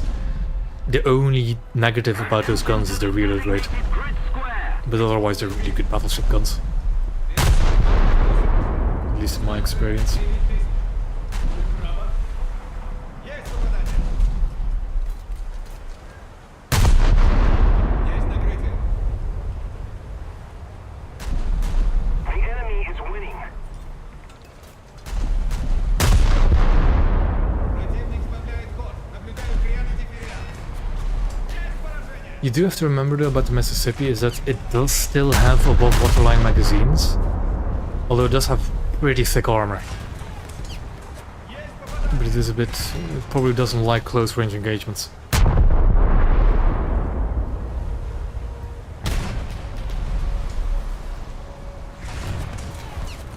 I'm already down to 67%.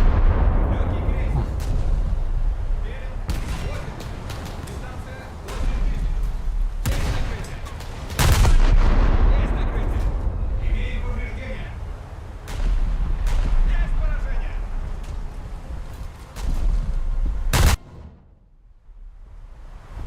Есть накрытие.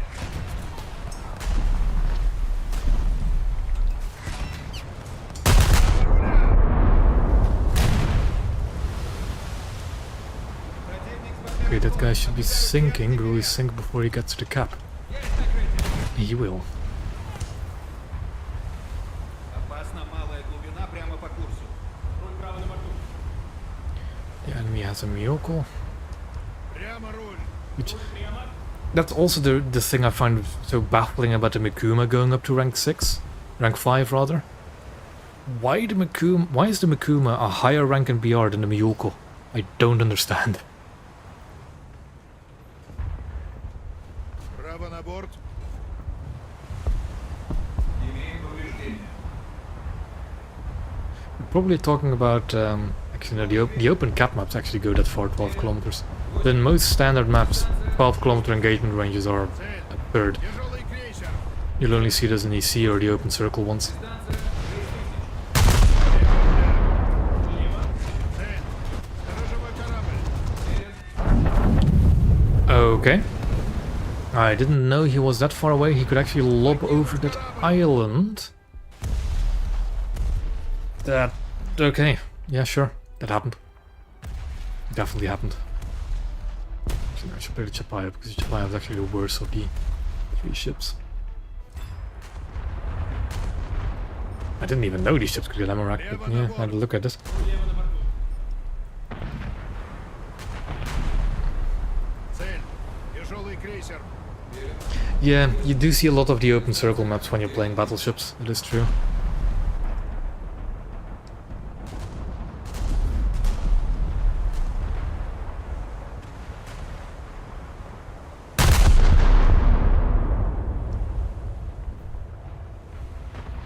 Право руля. Руль право. Есть поражение.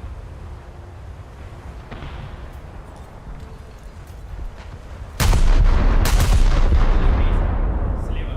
Дистанция 7000. What actually is the name of this Легкий destroyer? крейсер. Дистанция I think he's closer to the island, isn't he? Цель. Легкий крейсер. Верен. 60. 9000.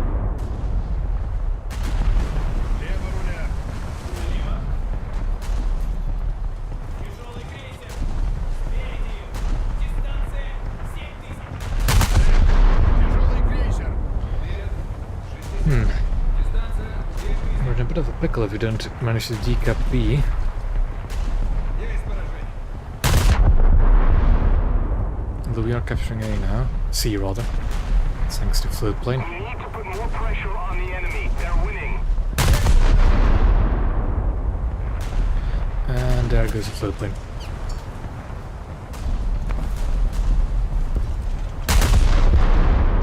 Luckily, I do not need to win my matches for that battle pass task.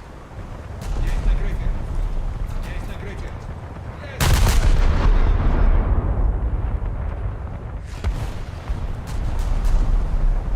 Есть накрытие. Цель. Легкий крейсер. A random enterprise shows up. 6000. Цель уничтожена.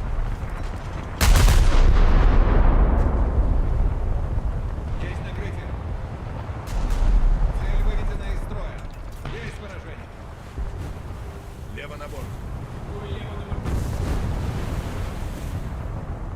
Тяжелый крейсер. Спереди. No, I wish I had a float plane right about now. Боевая тревога. Прямо руль. Weak, yes. Overtiered, probably not. It is just that high-tier coastal mingling with destroyers is really awkward nowadays, but it didn't used to be back in the beginning. It's also really difficult because you want to balance their battle rating compared to other coastals, mainly. But then the second you get into destroyer BRs, it's just like, okay, I can have a competitive fight with other coastals, or I can get one shot by a random, like, literal reserve destroyer across the map. Цель. Легкий крейсер. Верен. 60. Дистанция 10. It's also, I'm not the biggest fan of the US coastal fleet because it's all lighter, like, fast PT boats. Which, and, like, they're fast PT boats, but really, really bad torpedoes. So they lose their potential very quickly. Winning.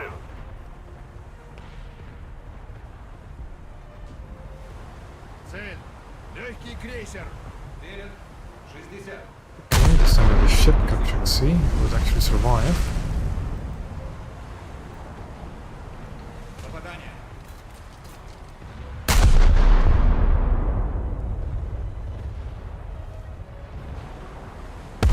Есть попадание.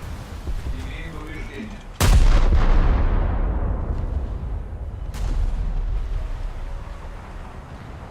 Противник сбавляет ход. Наблюдаю крен и дифферент.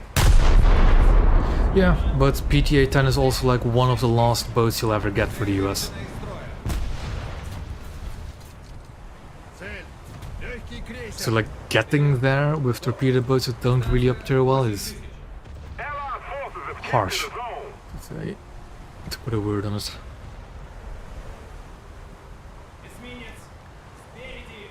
Дистанция. And like PTA-10 is a very good torpedo boat. Группе осушить I will отсеки. definitely agree with that, but it's just, it's like Группам приступить к борьбе за живучесть. one of, if not the last, no, it's one of the last PT boats you'll ever grind for the Americans. Дистанция Just- 8000.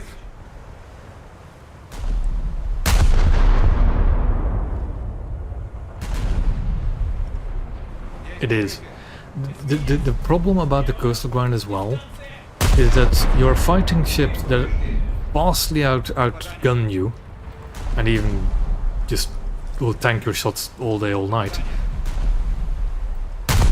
But if you kill them, because you're sinking a vessel that's like several ranks lower than yours, you just don't get a good reward out of it either.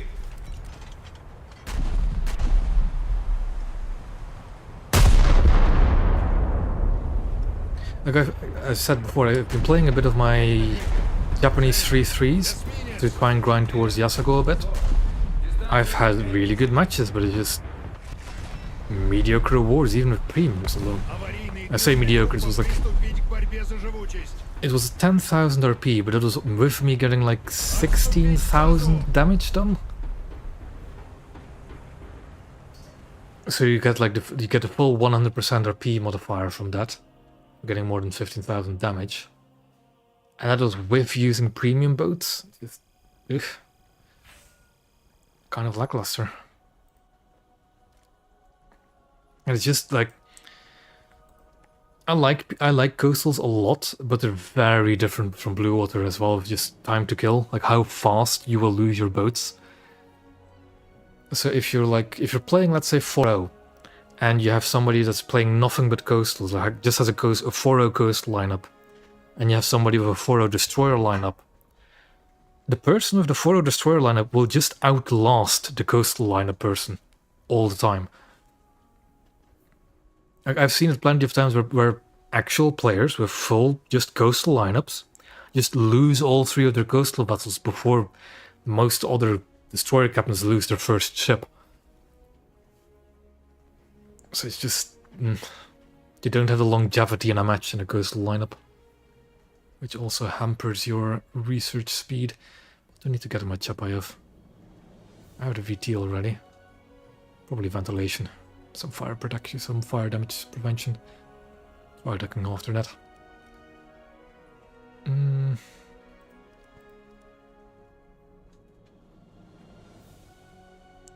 Shrapnel protection would probably be best, because I lose quite a lot of crew quickly in the Sherbakov. Yeah. That does actually remind me.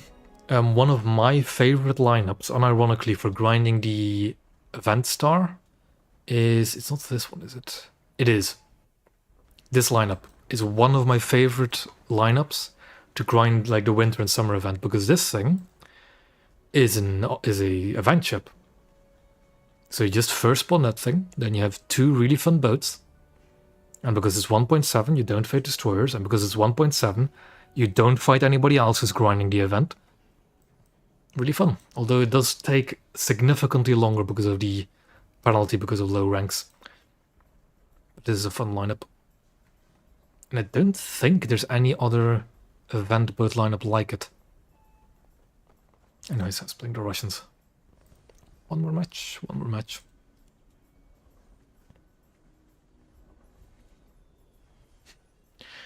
You mean like how it used to be like 1 tech tree, and it was really nice because the research efficiency was through the roof.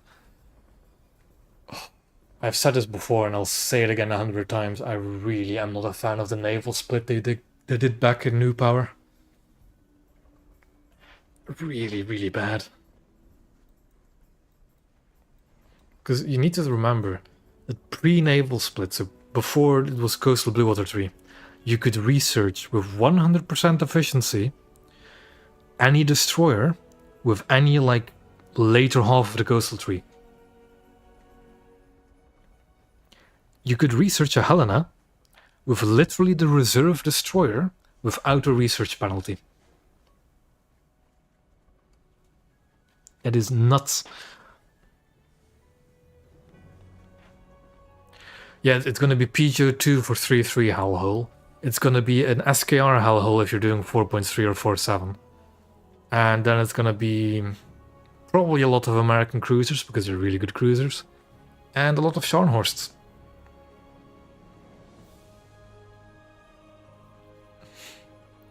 Yeah, sorry, Brooklyn. It's really, really bad, because I've been seeing so many Helenas, so many Prinz Eugens, that I just defaulted to those ships. Even though I do know that they are the premium ships. Like, if I see a Helena nowadays, like a Helena-shaped object, I assume it's a Helena. I don't think, oh, it might be a Brooklyn. No, it's a Helena. If I see a Prinz Eugen-shaped object, I just go assume it's a Prinz Eugen and not a Hipper. Even though you can actually tell the difference between a Helena and a Brooklyn, but details. Корабль к бою и походу приготовить. Самый полный. Лево руля. Руль лево. This, probably my favorite naval map. Just because you spawn in cover, and you can get real close range quarters in cover.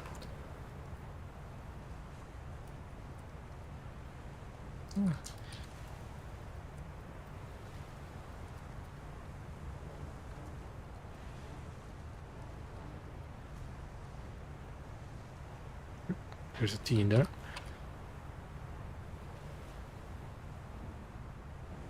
But yeah, by now you should be able to get the Roanoke, which is grinding.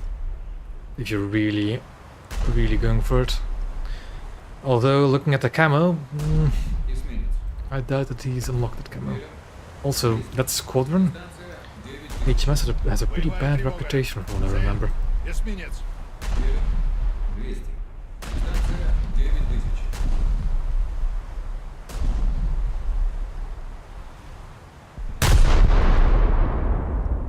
Есть накрытие. Есть накрытие. Попадание!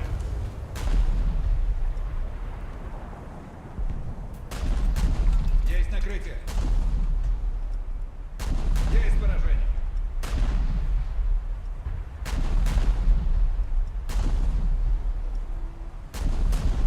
Есть накрытие. Enemy forces have captured a zone. Есть накрытие. I do like the look of the Worcester class ship. It's a really cool looking cruiser. Although, knowing now that you can actually detonate it with high explosive, that's Есть накрытие. Есть накрытие. Право руля. it's gonna probably dampen my mood when I play it myself.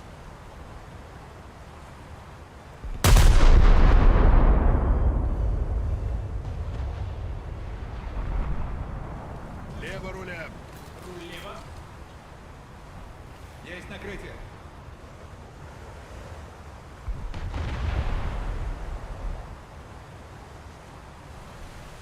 Цель выведена из строя. The enemy is getting Okay. closer to victory. I completely forgot I even hit that destroyer.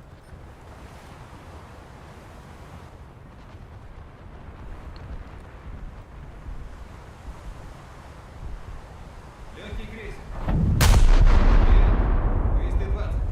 Дистанция 7000. Есть поражение. Ooh, Hipper. Can I detonate the Hipper? Looks pretty nose in. And that actually is the Prinz Eugen, looking at the red rooftops on those turrets. Есть попадание. Катер. 260. I hope I can just slip past though. Попадание. Цель. Катер. Ooh, Tucumcari, that's not a good boat to up tier, to be honest. It's pretty fast to get caps, but on this map, no. Not a good idea.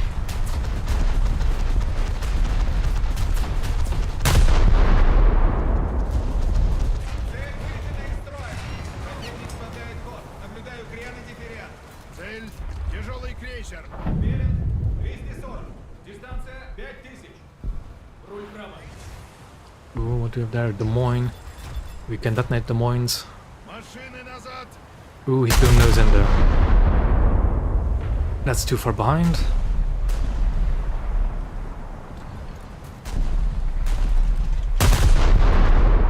That's too far in front. Цель уничтожена. Or it wasn't. It was not too far in front. Есть попадание. Also, my rear elevator is destroyed, so let's get that back up. Верен. 240. Oh, we have a crunch that was full up there. 1000. Didn't even notice we were The enemy is winning. We've got to a pair of counterattack. battleships. Руль прямо. Имеем повреждения. Лево руля. Yeah, Лево. Цель. you just shoot him in the front magazine. Верен. 220. Fargo can put up a bit of a fight. And this cruiser, for some reason, is quite fragile. Already down to 62% crew, with no crew compartments destroyed.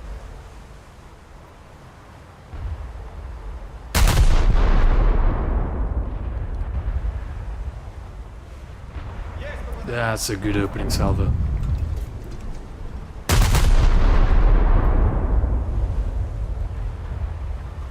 Попадание. Oh, let's now have to follow up that salvo. Верен. 240. Дистанция 3000. Попадание. Can I get a shout on detonation? No. Let's go for the... Oh boy, that's a dreadnought. Yeah, that's a dreadnought. Есть поражение. Get to cover.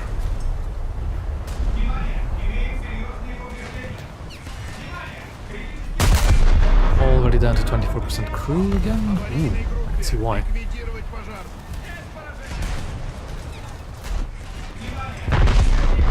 Did I lose any ammunition? I didn't. Unless that's like for the secondaries right there? No. Most stores seem to be intact. Все машины назад. Oh, there we go. Now the fire just went out smoothly. Ooh. And I'm dead. Not enough crew already. Корабль теряет плавучесть. That fire does look quite a little bit better. That fire effect. Покинуть корабль. Oh, it was also Marat shooting at me. No wonder we died it quickly.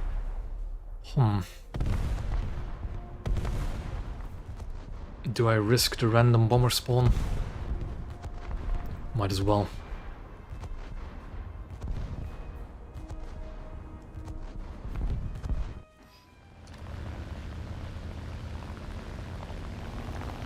I don't have any good planes for the Russians, is the thing.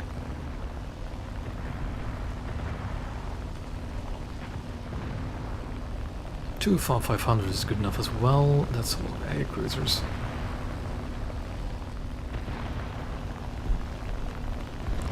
Now, the Dreadnought would be the most attractive target for me because there's very little anti-air.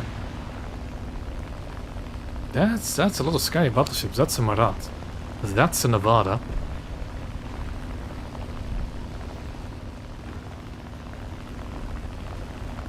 That is... What is that? It looks like a battleship. At least it does to me.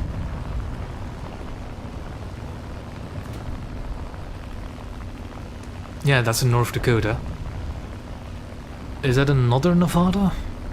Looks like another Nevada. Ooh boy. Yeah, that's a lot of battleships on their team and, and not a lot of ours. Ooh boy. Also, this guy is kind of abusing a torpedo bug that exists at the moment. I'll actually showcase a torpedo bug. Ooh, yeah. Okay. Okay. There goes my tail. I think I'm just gonna leave it at that because spawning into this match is just suicide. Although, ooh, it's orange I've got as well. And the bug where you can just instantly reload your torpedoes, I think isn't fixed yet. Jesus. Slip of the tongue there. Isn't fixed yet. Bug fixed. Ooh. Боевая тревога. Право на борт. They have so many more battleships than we do. Прямо руль.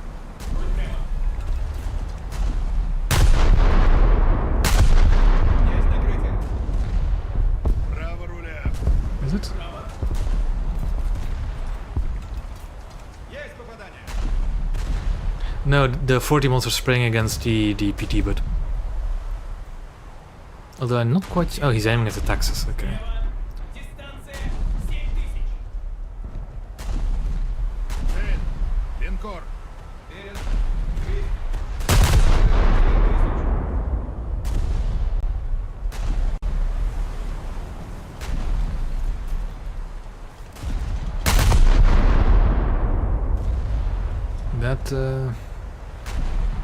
That Dreadnought is not doing too well, is it?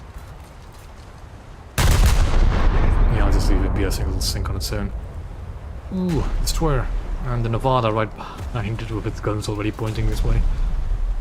Попадание. The Nevada's a really good looking ship. Nevada, whatever. Наблюдаю крен и дифференциал. It's just that silhouette is very, very scary looking.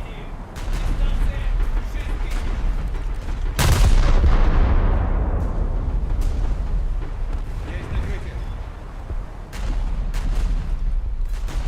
Don't have any torpedoes in this thing either. Цель. Линкор. So I can hope to just not draw his attention.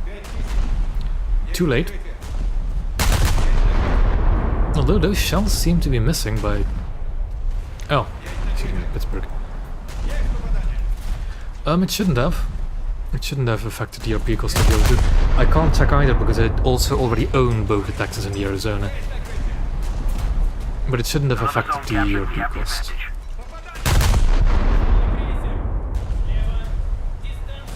There's the Marat as well. I can't do anything to Nevada without heavy guns. I really wish I had some torpedoes right now.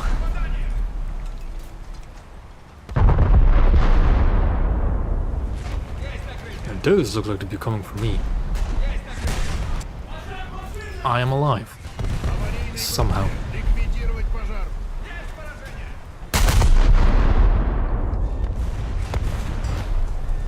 Ooh, there's a cruiser in front, something can actually fight. Прямо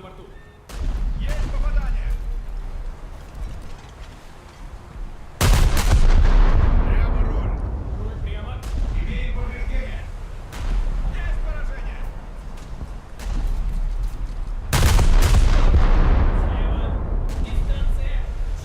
And the Pittsburgh just finished off our taxes. Oh no. Стоп, машины.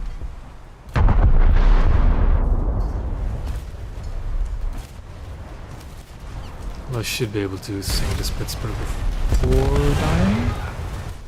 That sounded like an ammunition cook-off.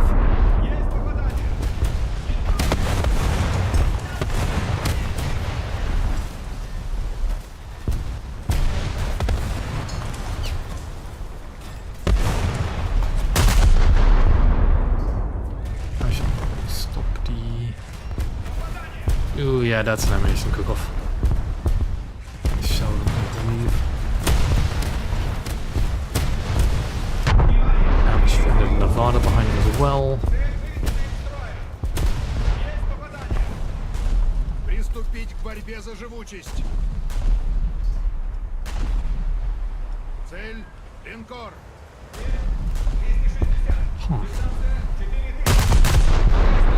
What is my... yeah, I think it's even physically impossible for these guns to penetrate his armor, isn't it? Flooding rapidly as well.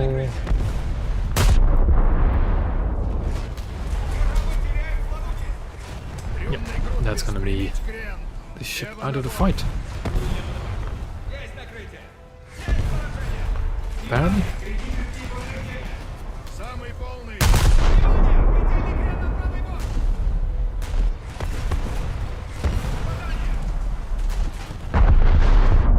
I'd rather this Nevada just finish me off by now. Аварийной группе. Ликвидировать пожар.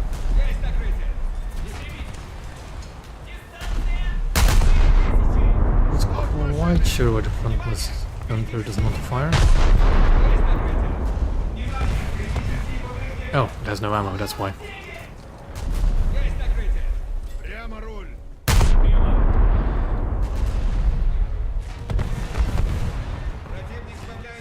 And there I go. Покинуть корабль.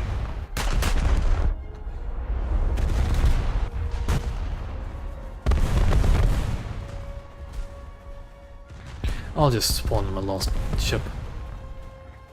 This one has torpedoes apparently. But I don't think I'll get in range to actually use them. Oh yeah, Nevada just sitting behind that and looking straight into spawn. Yeah, that's not gonna happen. Лево на борт.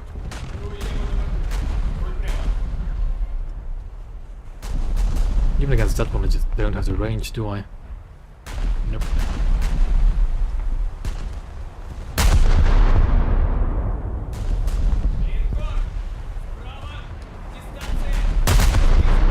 Прямо руль. Probably better off just firing high explosive to try and knock out its anti-air. If we don't do something fast, Set the some enemy fires will win. maybe. Попадание. Есть накрытие.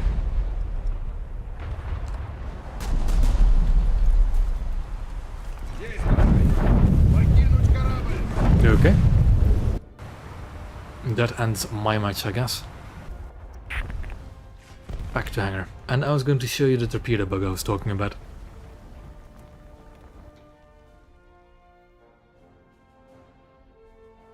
Hopefully I should have gotten enough activity out of that match to get the task done.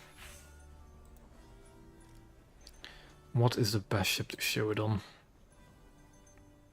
I'll just show them a Japanese ship because I just know they work. Let's take a Yugumo. Actually, no, the Akazuki will be best because it only has one torpedo launcher. There we go.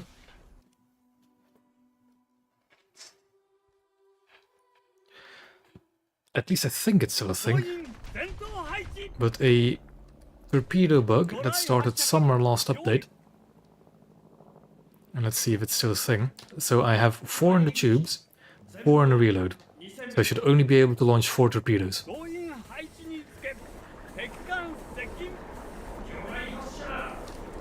You can launch all torpedoes without having to reload them. Which, as you can imagine, makes the Japanese destroyers really goddamn potent.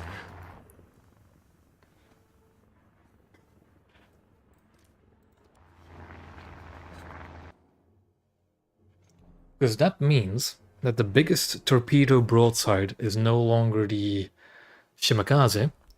It is shared between Hatsuharu and Ayanami, with 18 torpedoes.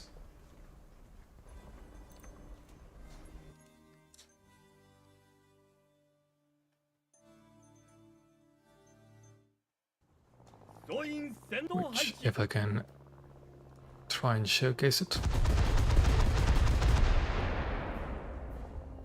will look a little bit like this.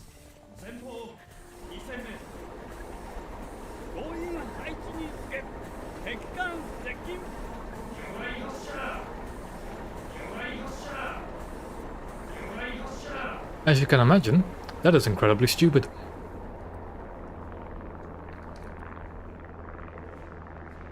Kako is a good one as well, because that thing has a pretty big torpedo broadside. The thing is with Kako though is that it makes tubes, so you can't really make an efficient spread with them. I haven't actually tested Kako myself yet, but it should have the same thing happen to it. Also never take torpedoes on the Kako because it's just an extra rack. It's 24 in total, but it's 12 per side, I think. Let me actually test it.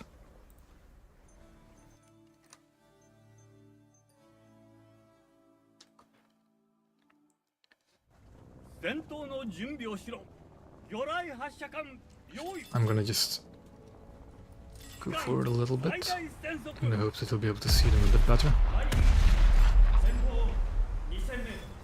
Yeah.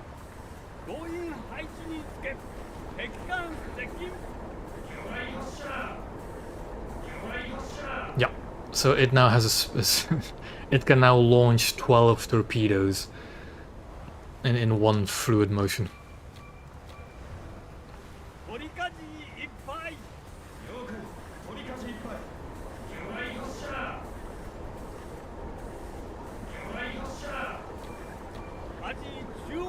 That's, yeah. This bug popped up somewhere last update. I don't know exactly when, but it's a bit stupid, and it makes Japanese ships very, very potent.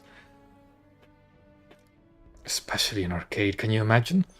Like some of these, even the cruisers, being able to launch 12 torpedo broadsides.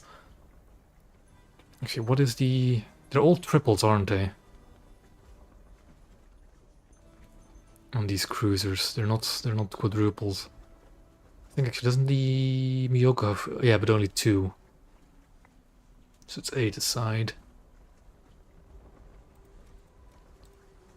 But yeah, still, if you play these Japanese cruisers now, you can just launch a full set of a full spread of torpedoes. It's really dangerous.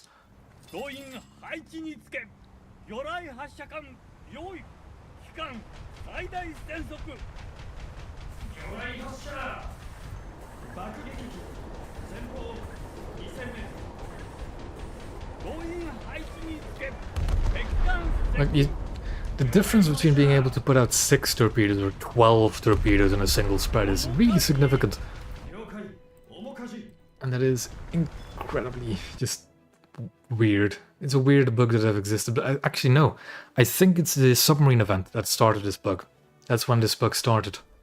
Just after or during the submarine event. Now I remember it. And it still hasn't been fixed for some reason. It seems, yes, I did get my Russians, so just 2 more matches in Germany. And I think to change up the pace a bit, I'll play some coastal Germany. That's not the one I wanted. I wanted to look at my presets because I haven't actually named these presets yet. There we go. Yep, that is the BR I'm grinding.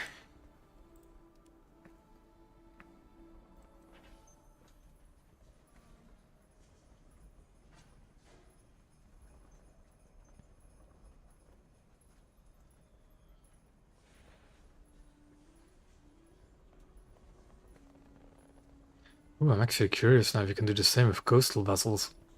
Because some of these German torpedo boats also have torpedo reloads. Although they have these weird little doors on their torpedoes, so it might not work the same way.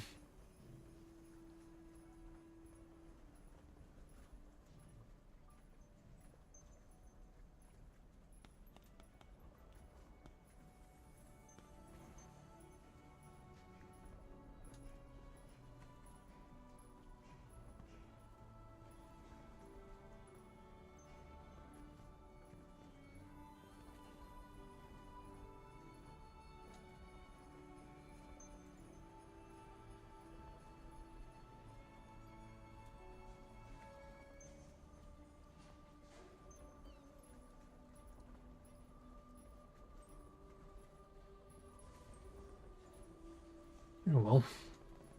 Now we just wait for the coastal queues, I guess. Or at least try to.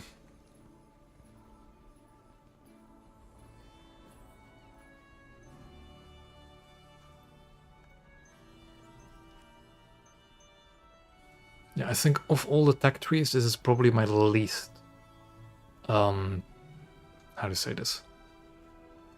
Don't have to put the least amount of progress into my German coastals. Exactly. Although, if you're patient enough, it's just fine. It's okay, it's 2 minutes. A bit long, but could be worse.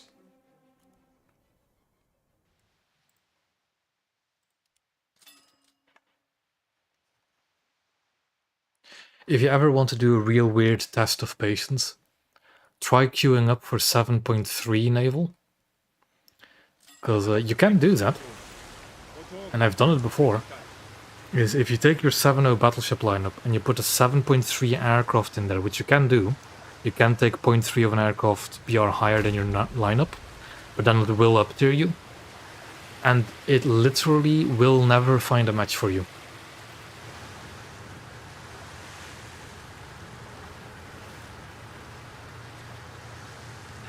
If you try queuing up with 7.3, you'll never get a match. I once did it for just for a joke, and I sat in a queue for over 8 hours, knowing full well that it would never find me a match.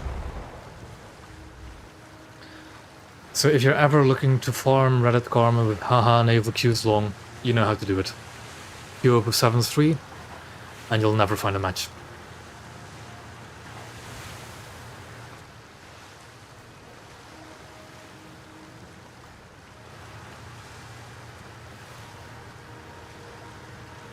So can I take control of the 37 and the 88 at the same time? I can't.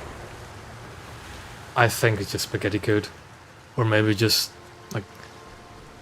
I don't actually know the real reason for it. It just means that it means that you wouldn't face anything other than 6.3s.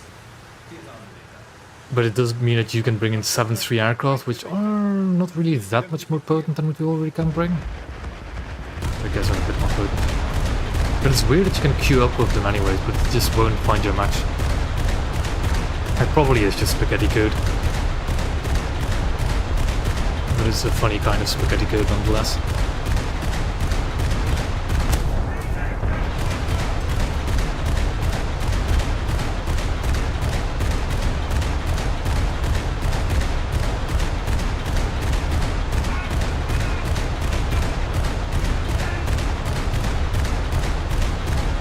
Hard time keeping track of where my tracer is going. There we go. Oh, these are actual players. Oh, quite a few.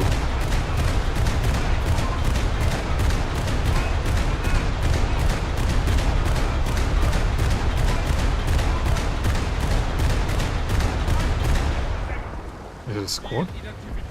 It's a little more.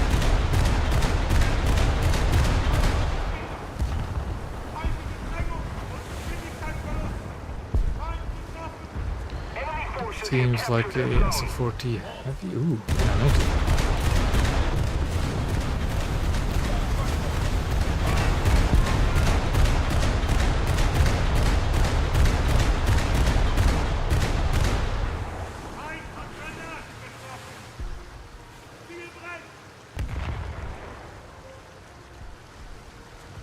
We do have Brantford, which can be pretty tanky. Good. Problem about this boat is I don't really like pushing with it, because having a magazine just in the bow is. I probably should go to this corner and see what I can do. Allied forces have captured a zone. We are losing. Not a bad start for my Christian der Grosse in this match, that's for sure. And those are 2 players as well. That is a fun thing as well with the nuking of the bots, with the zombies, is you do actually get like pure coastal matches again, like this one, and they're pretty fun.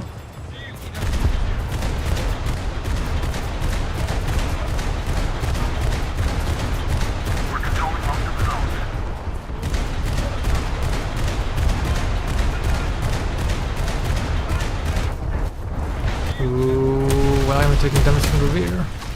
But that exposed, damn it. Well, backup time. And I'll just use the S701 to finish it off.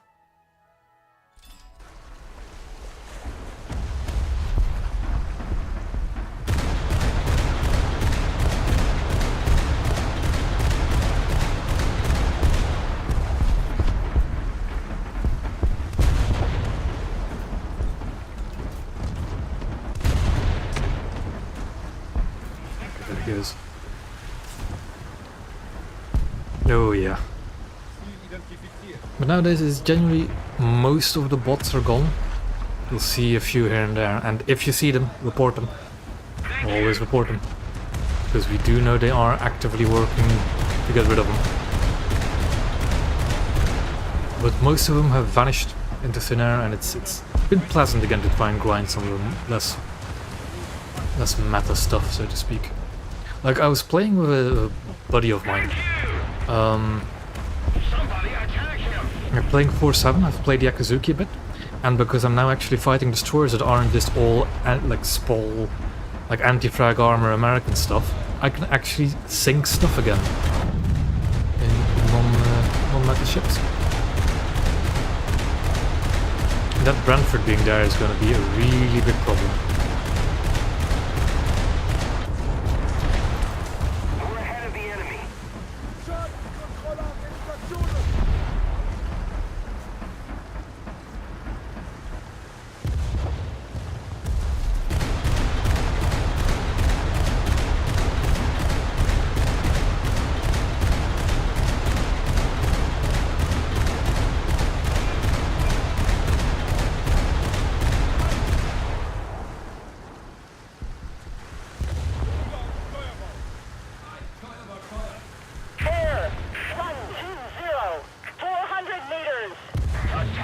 There's going to be...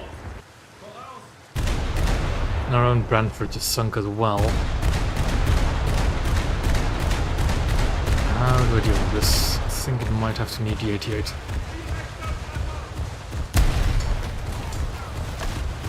Because he's tear this boat apart, isn't he?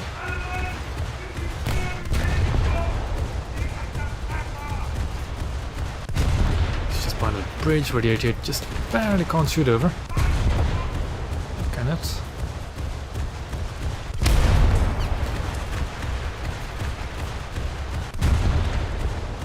But yeah, this is my boat Dunzo. If he comes out again at least.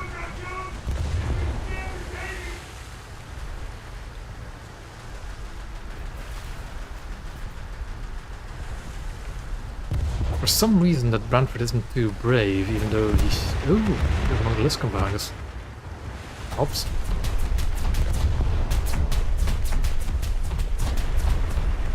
There is a boat out there. I was shooting at 110.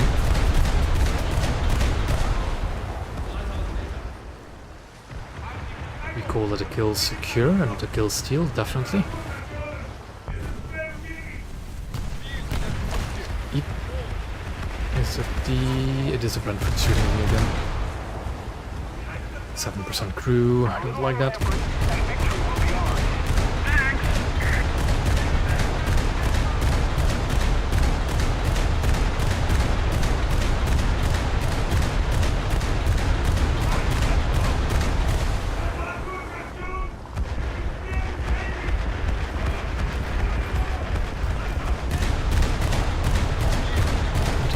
Doing pretty well on his boat. Should be a nice chunk of research.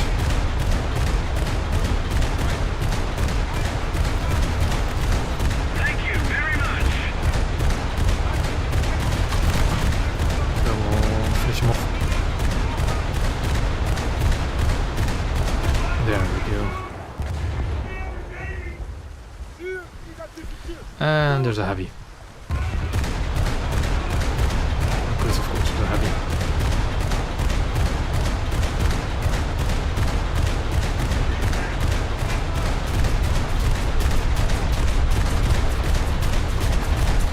Luckily these barges aren't as tanky as they used to be, but one good hit and I'm dead.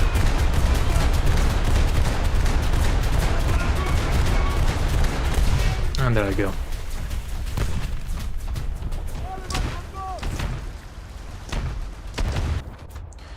Let's see what they give us for bombers. Pretty garbage. I should probably bring my own planes in this lineup. Because I do have low-tier German planes. And a BF-19 with a bomb struck to it. Oh, Stuka. That's definitely the best option I could have gotten.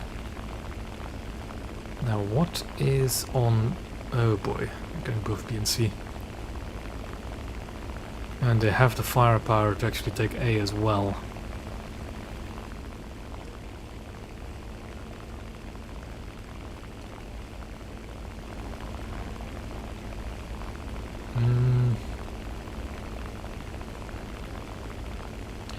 The part I really want to deal with that British Corvette, but I think its anti-air is gonna shred me. There's like 3 coastals over there, and there's one that's captured at sea.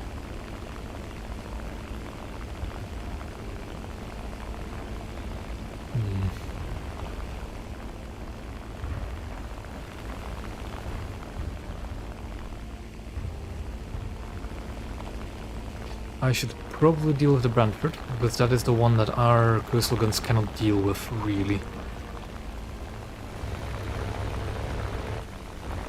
Okay, that's friendly. There's sudden aircraft noises from behind. With a bit of luck, the Brentford's anti-air is going to be preoccupied.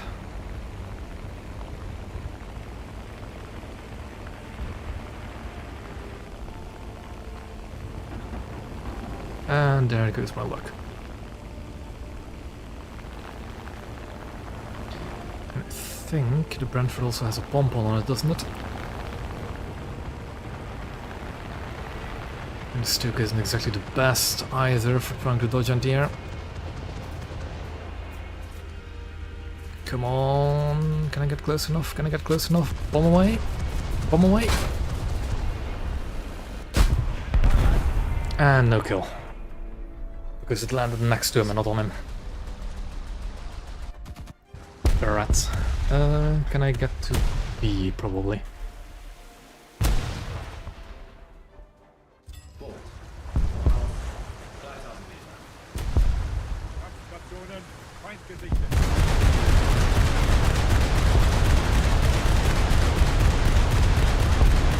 Ah, I did actually get the Brentford in that one. Good.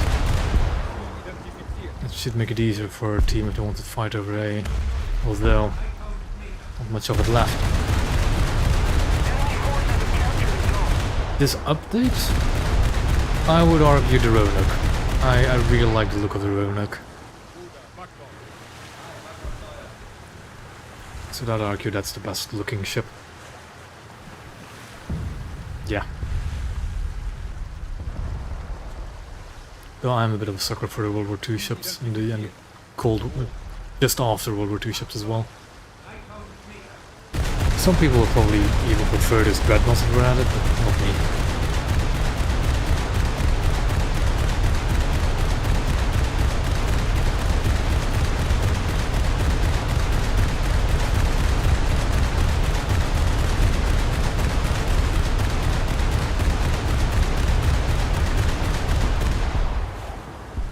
I'll deal with that BT boat later. Although I don't think we have enough time, do we? No, these are both slow vessels. I'm the only fast one left.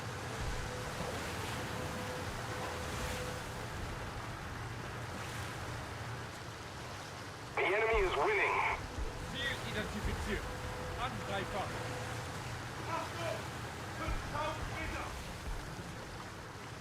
Ziel We're identifiziert. both going for, I believe, the Brentford because it's a big target.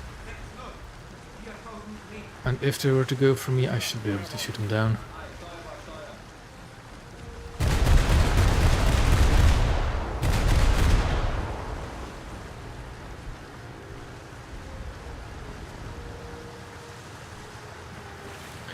That is a good lineup as well, and the one I recommend for that is the British one, with HMS Peacock and HMS Vega. That's the one.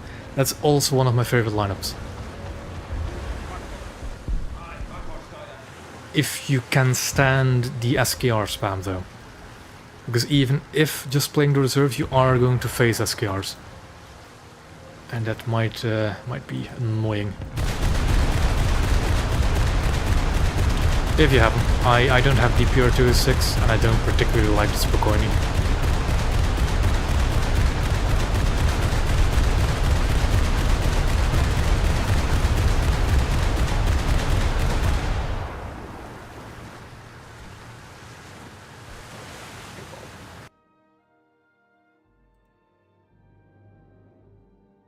That was actually a good coastal match. Shame it was a defeat. Sky can go and I don't know, get another kitchen accident. I just don't like Spokojny. I don't like having only 4 guns and really RNG dispersion. I just don't.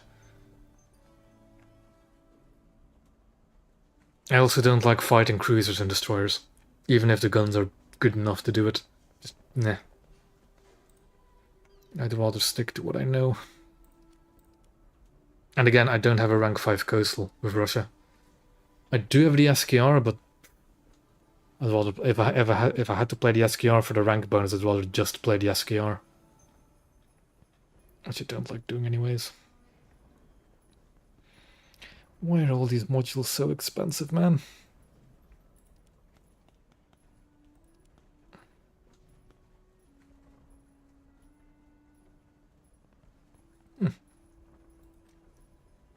Get one more match for Germany. I think I'm gonna end it after the next match.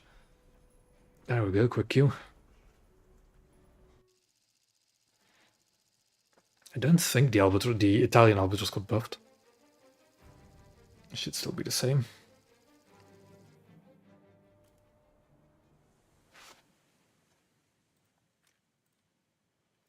I did earlier just say that this is one of my favorite maps, but not really for coastals. You only really have one way to go and you're, I don't know, kind of vulnerable.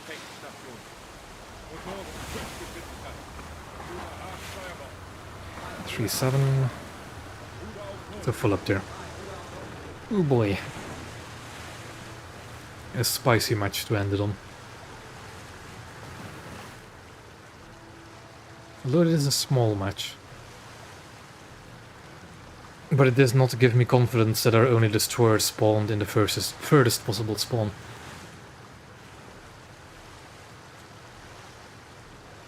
One person already left, or just hasn't joined yet.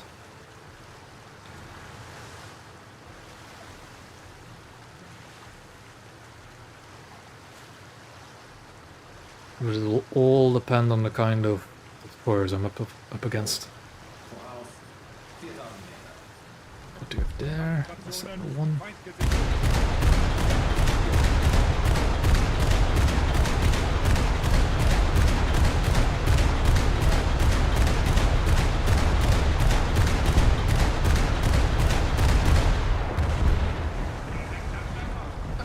Not really. The firepower on it's pretty good, but it has no survivability. And it's slow. It's just my next German goes to the spade. That's why I'm playing it. Ziel identifiziert.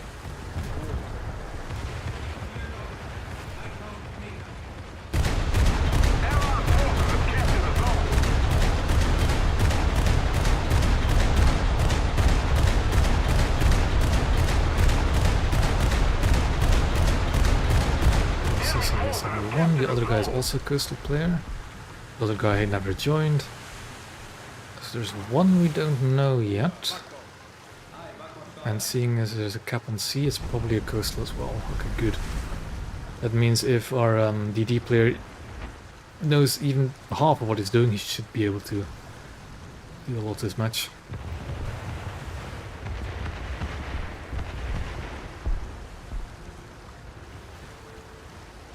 Ziel identifiziert. There we have a player ship.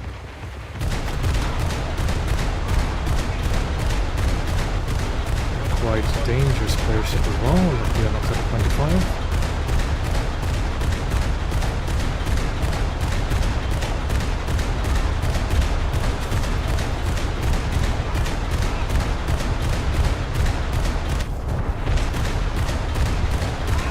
Come on, there we go.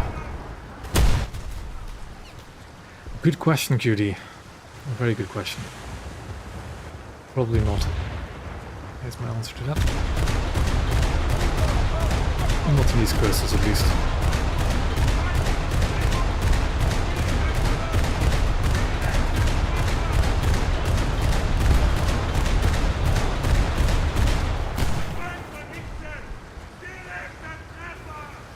Ziel identifiziert.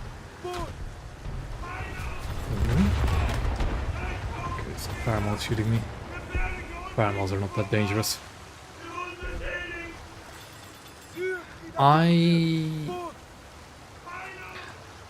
I'd say that the chance of submarines coming next year is greater than them not coming next year, but like not before summer. I don't think it'll be part of the... I want to say it would be like the September update next year. Maybe the June update, but definitely not the March update.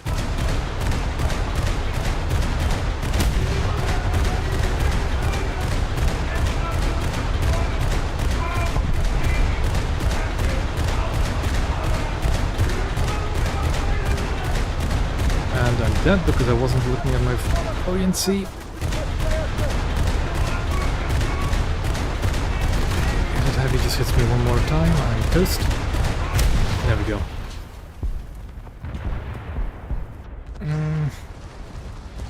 Should we fight heavy with heavy? The AFD is so slow though. What's the difference between these two shells? Pretty much nothing other than the fact that this is just incendiary around apparently.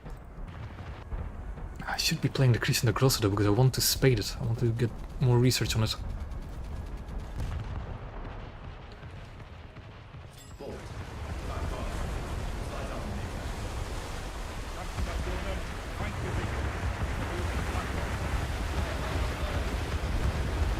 I'm also still of the opinion as well that like one way to ease the grind of coastals is you just don't have them have a rank 4 and 5 research costs. Like, I think that's the biggest problem as well with grinding the higher tier coastals is just the research cost of modules and individual ships, rather than just the opponents you have to fight. Keep it up and victory will be ours. Ooh, I see automatic guns, an Albatross. And that's a dangerous Albatross, not the Italian one. Although the Italian one would also be dangerous to me. This guy also locks out one death, okay. Where's Hervé? What? Oh, where's Hervé? What is Hervé doing? Nothing.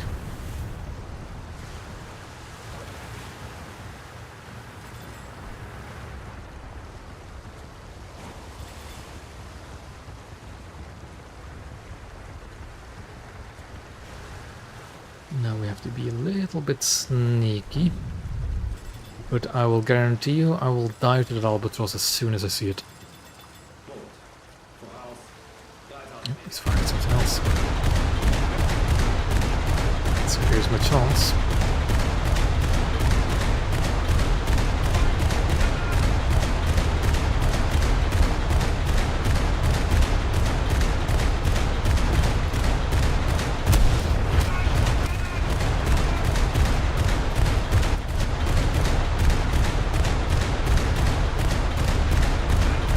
Am I actually going to win the gunfight? Because he cannot... Yeah, his bridge is knocked out. He can't turn the rear turret on target, can he?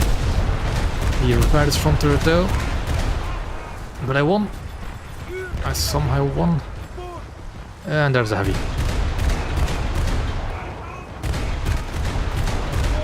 However, I am bow tanking. Let's hope it will work. It didn't work. Yep, if he just shoots like the flank on the rear there, or just my turrets again, I'm dead. Let's just hope that with him stopped in the rough waves, his guns will just be thrown off target. And there we go.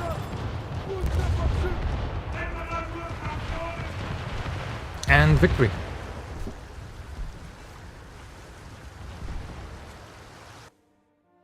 I should not have won the fight against an albatross and a heavy, but I'm not complaining.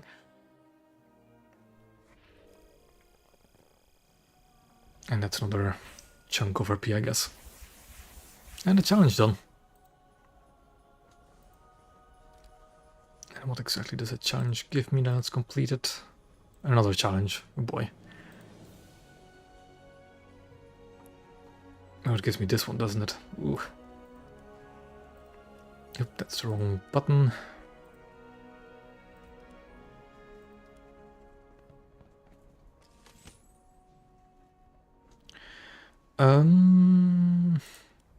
Do you only have USS Texas in the ended lineup?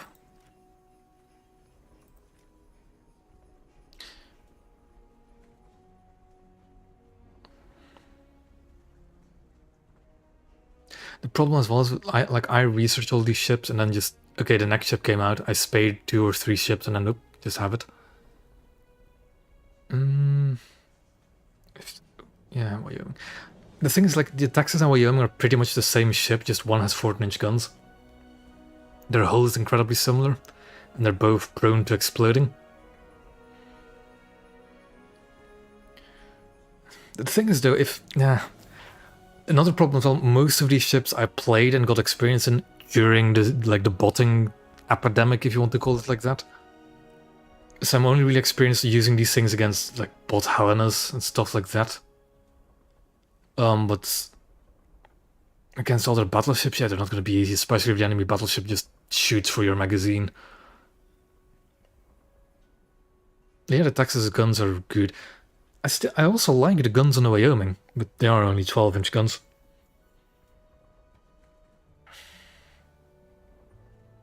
I also don't know how you grind stuff, but I always... Just spading vehicles gives you so much RP to work with.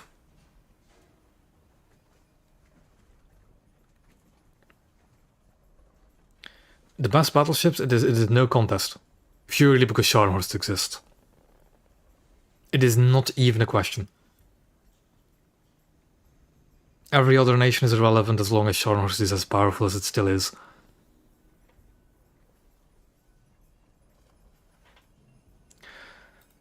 I would want to argue that the US is slowly creeping closer to it in potency, especially with the Mississippi. But other than that, it's just... The best battleship in game is Scharnhorst because its speed, it has a shit ton of armor, it's still decent enough guns and torpedoes.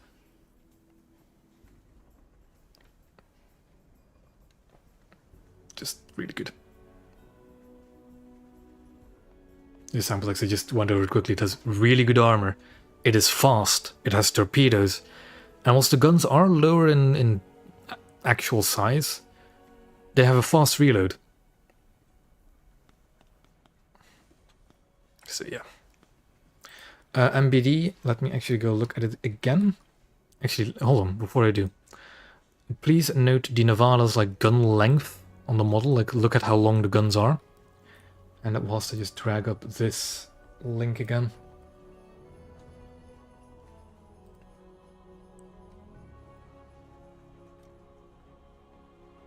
There we go. And like look at the actual length of the guns. These are 14-inch 50s, they're just placeholder names at the moment. But these are definitely 14-inch 50s.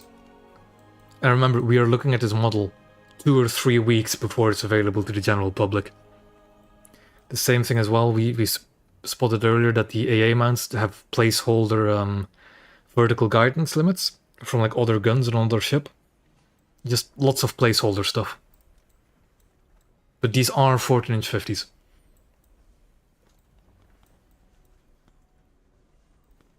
And I should actually like look at the shells, because we didn't do that before, did we? But that's the high explosive. And that's the armor piercing, which is pretty mean by the looks of it.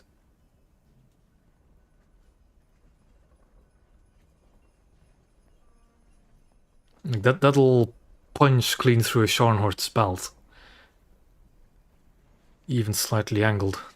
The problem with Scharnhorst, right, and why it's so tanky. Let me actually go look at it. I don't own it myself, but I think I know why it's so tanky.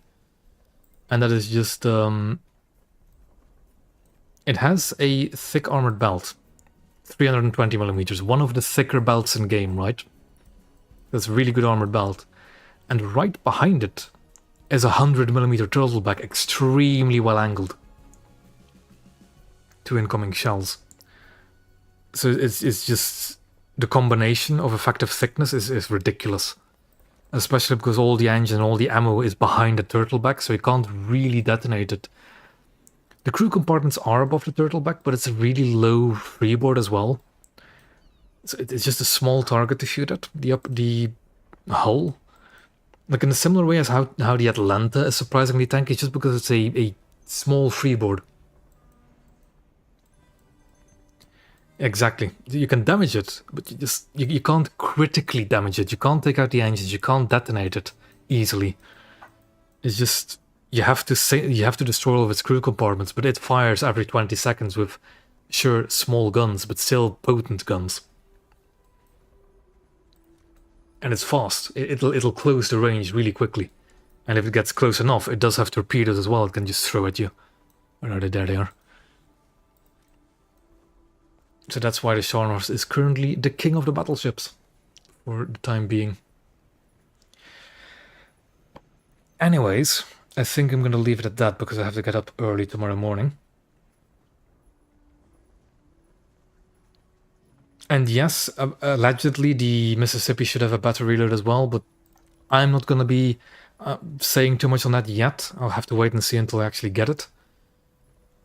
But yeah. We'll have to wait and see. Thank you all for watching.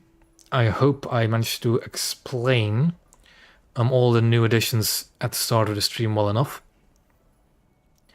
And my next stream, let me think. I'm occupied this weekend. The event starts next week. I'll see if I can get some streams in during the event. I'll have to see because holidays and stuff.